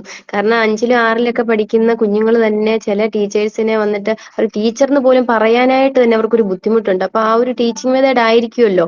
അപ്പൊ നമുക്കൊന്നും അതിനകത്ത് ചെയ്യാനായിട്ട് പറ്റത്തില്ല. നമുക്ക് അവരോട് പറയാം, മക്കളെ നിങ്ങൾ പിന്നെ പഠിക്കാനുള്ള പോർഷൻ നിങ്ങൾ ക്ലിയർ ആയിട്ട് പഠിച്ചു സംശയങ്ങളുണ്ടെങ്കിൽ ചോദിക്കാന്ന് പറയും. സംശയങ്ങൾ പോലും ചോദിക്കാനായിട്ട് ചില ടീച്ചേഴ്സിനോട് മടിയുണ്ട്. ഇപ്പൊ കുട്ടികളുടെ ഭാഗത്തു നിന്നുള്ളൊരു തെറ്റാണെങ്കിൽ എല്ലാ ടീച്ചേഴ്സിന്റെയും കാര്യത്തിൽ അവര് ഒരു ഒരു കുറ്റം പറയണം, അല്ലെങ്കിൽ ആ ടീച്ചർ മോശമാണെന്ന് എല്ലാ ടീച്ചേഴ്സിനോടും അങ്ങനെ നമ്മളോട് പറയണം. പക്ഷെ ഇത് ചില സബ്ജക്റ്റ് മാത്രം, അത് ടീച്ചേഴ്സിനെ നമ്മൾ കറക്റ്റായിട്ട് പേരൻസ് എന്ന് കാണുമ്പോഴും നമുക്കത് മനസ്സിലാവും. ചില ടീച്ചേഴ്സ് ഒരു ഇച്ചിരി കുട്ടികളോട് ഒരു പാർഷ്യാലിറ്റിയും കുഞ്ഞുങ്ങളോടൊരു മിതമായ ഒരു രീതിയിലല്ല കുഞ്ഞുങ്ങളോട് നിൽക്കുന്നത്. ചെറിയ കുട്ടികൾ, ഇപ്പൊ ഇച്ചിരി വലിയ കുട്ടികളൊക്കെ ആണെങ്കിൽ അവരോട് ഇച്ചിരി സ്ട്രിക്റ്റ് ആയിട്ട് നിന്നാലേ പറ്റുള്ളൂ എന്ന് വെക്കാം. പക്ഷേ ഈ 5ലും 6ലൊക്കെ പഠിക്കുന്ന കുഞ്ഞുങ്ങളോടൊക്കെ ആണെങ്കിലും ചില ടീച്ചേഴ്സിന് പഠിപ്പിക്കേണ്ടതെന്ന് വെച്ചാൽ വെറുതെ അങ്ങ് പഠിപ്പിച്ചു വിടുക എന്നുള്ള അവരുടെ പോർഷൻ തീർത്തങ്ങ് വിടുക എന്നുള്ള ഒരു രീതിയേ ഉള്ളൂ. കുഞ്ഞുങ്ങൾക്ക് സംശയം ചോദിക്കാനുള്ള ഒരു സിറ്റുവേഷൻ ഒന്നും കൊടുക്കില്ല, ഭയമാണ് അവർക്ക്. എന്നാൽ ചില ടീച്ചേഴ്സിനോട് അവർക്ക് അവരെപ്പോഴും പറയും, ചെറുനാൾ മുതൽ പഠിച്ച ക്ലാസ് മുതലുള്ള കൂടുതൽ ഇഷ്ടപ്പെടുന്ന ടീച്ചർമാർ ഒരാളായിരിക്കില്ല, ഒന്നിലധികം ടീച്ചേഴ്സ് കാണും. അവര് മറക്കത്തില്ല അവരുടെ ടീച്ചേഴ്സിന്റെ ആ ഒരു പഠിപ്പീരിന്റെ ഒക്കെ ഇതായിട്ടായിരിക്കും. അല്ലാതെ എപ്പോഴും ടീച്ചേഴ്സ് ഇങ്ങനെ കുഞ്ഞുങ്ങളോട് കൂടുതൽ അടുക്കുന്നത് കൊണ്ട് അവർ പഠിക്കത്തില്ല എന്ന് ഒരിക്കലും ഇല്ല. അവര് കൂടുതൽ ടീച്ചേഴ്സിനെ ഇഷ്ടപ്പെടുന്നുണ്ടെങ്കിൽ അവർ അതുപോലെ അത് സബ്ജക്ട് പഠിക്കുകയും ചെയ്യും. ഇപ്പൊ മോടെയൊക്കെ കാര്യത്തിലാണെങ്കിലും മാത്സ് ഒക്കെ അവൾക്ക് ഞാൻ ഓർത്തിട്ടുണ്ട് ഭയങ്കര പാടായിരിക്കും എന്ന് വിചാരിച്ച സമയമുണ്ട്. പക്ഷെ അവൾ അത് ഈസി ആയിട്ട് വന്ന് ഞാനൊക്കെ എന്നിട്ട് ഇങ്ങനെ അന്തം വിടും.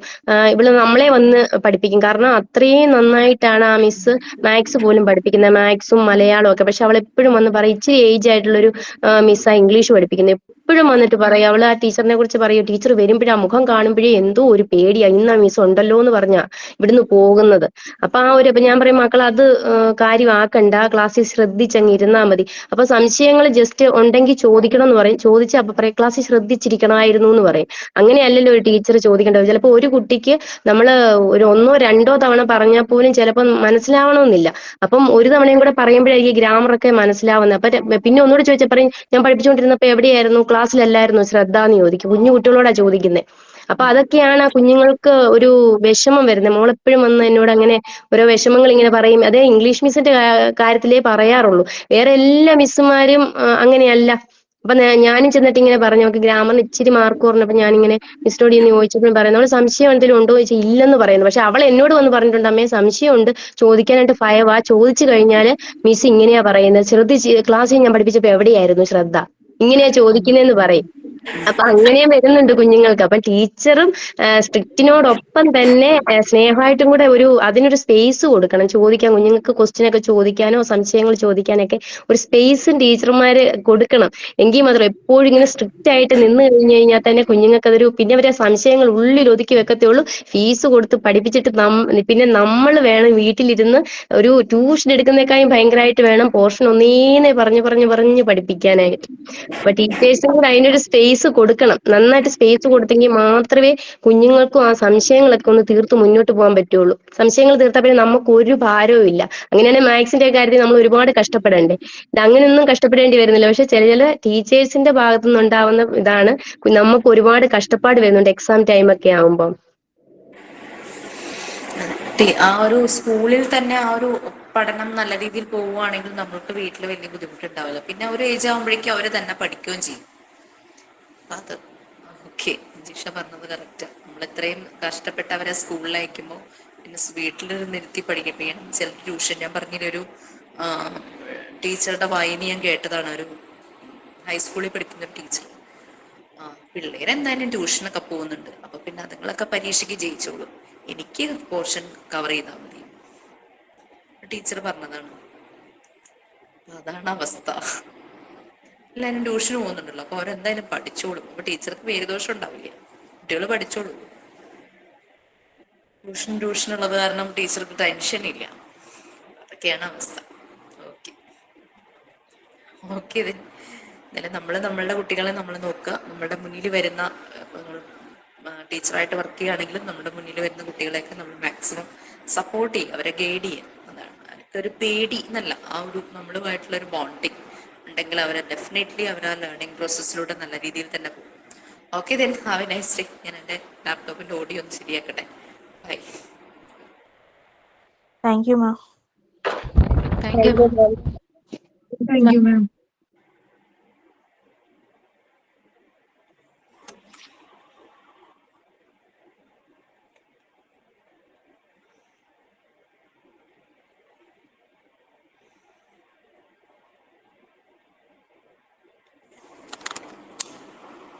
മിസ്സസ് അതിനോട് പറയണ്ടേ?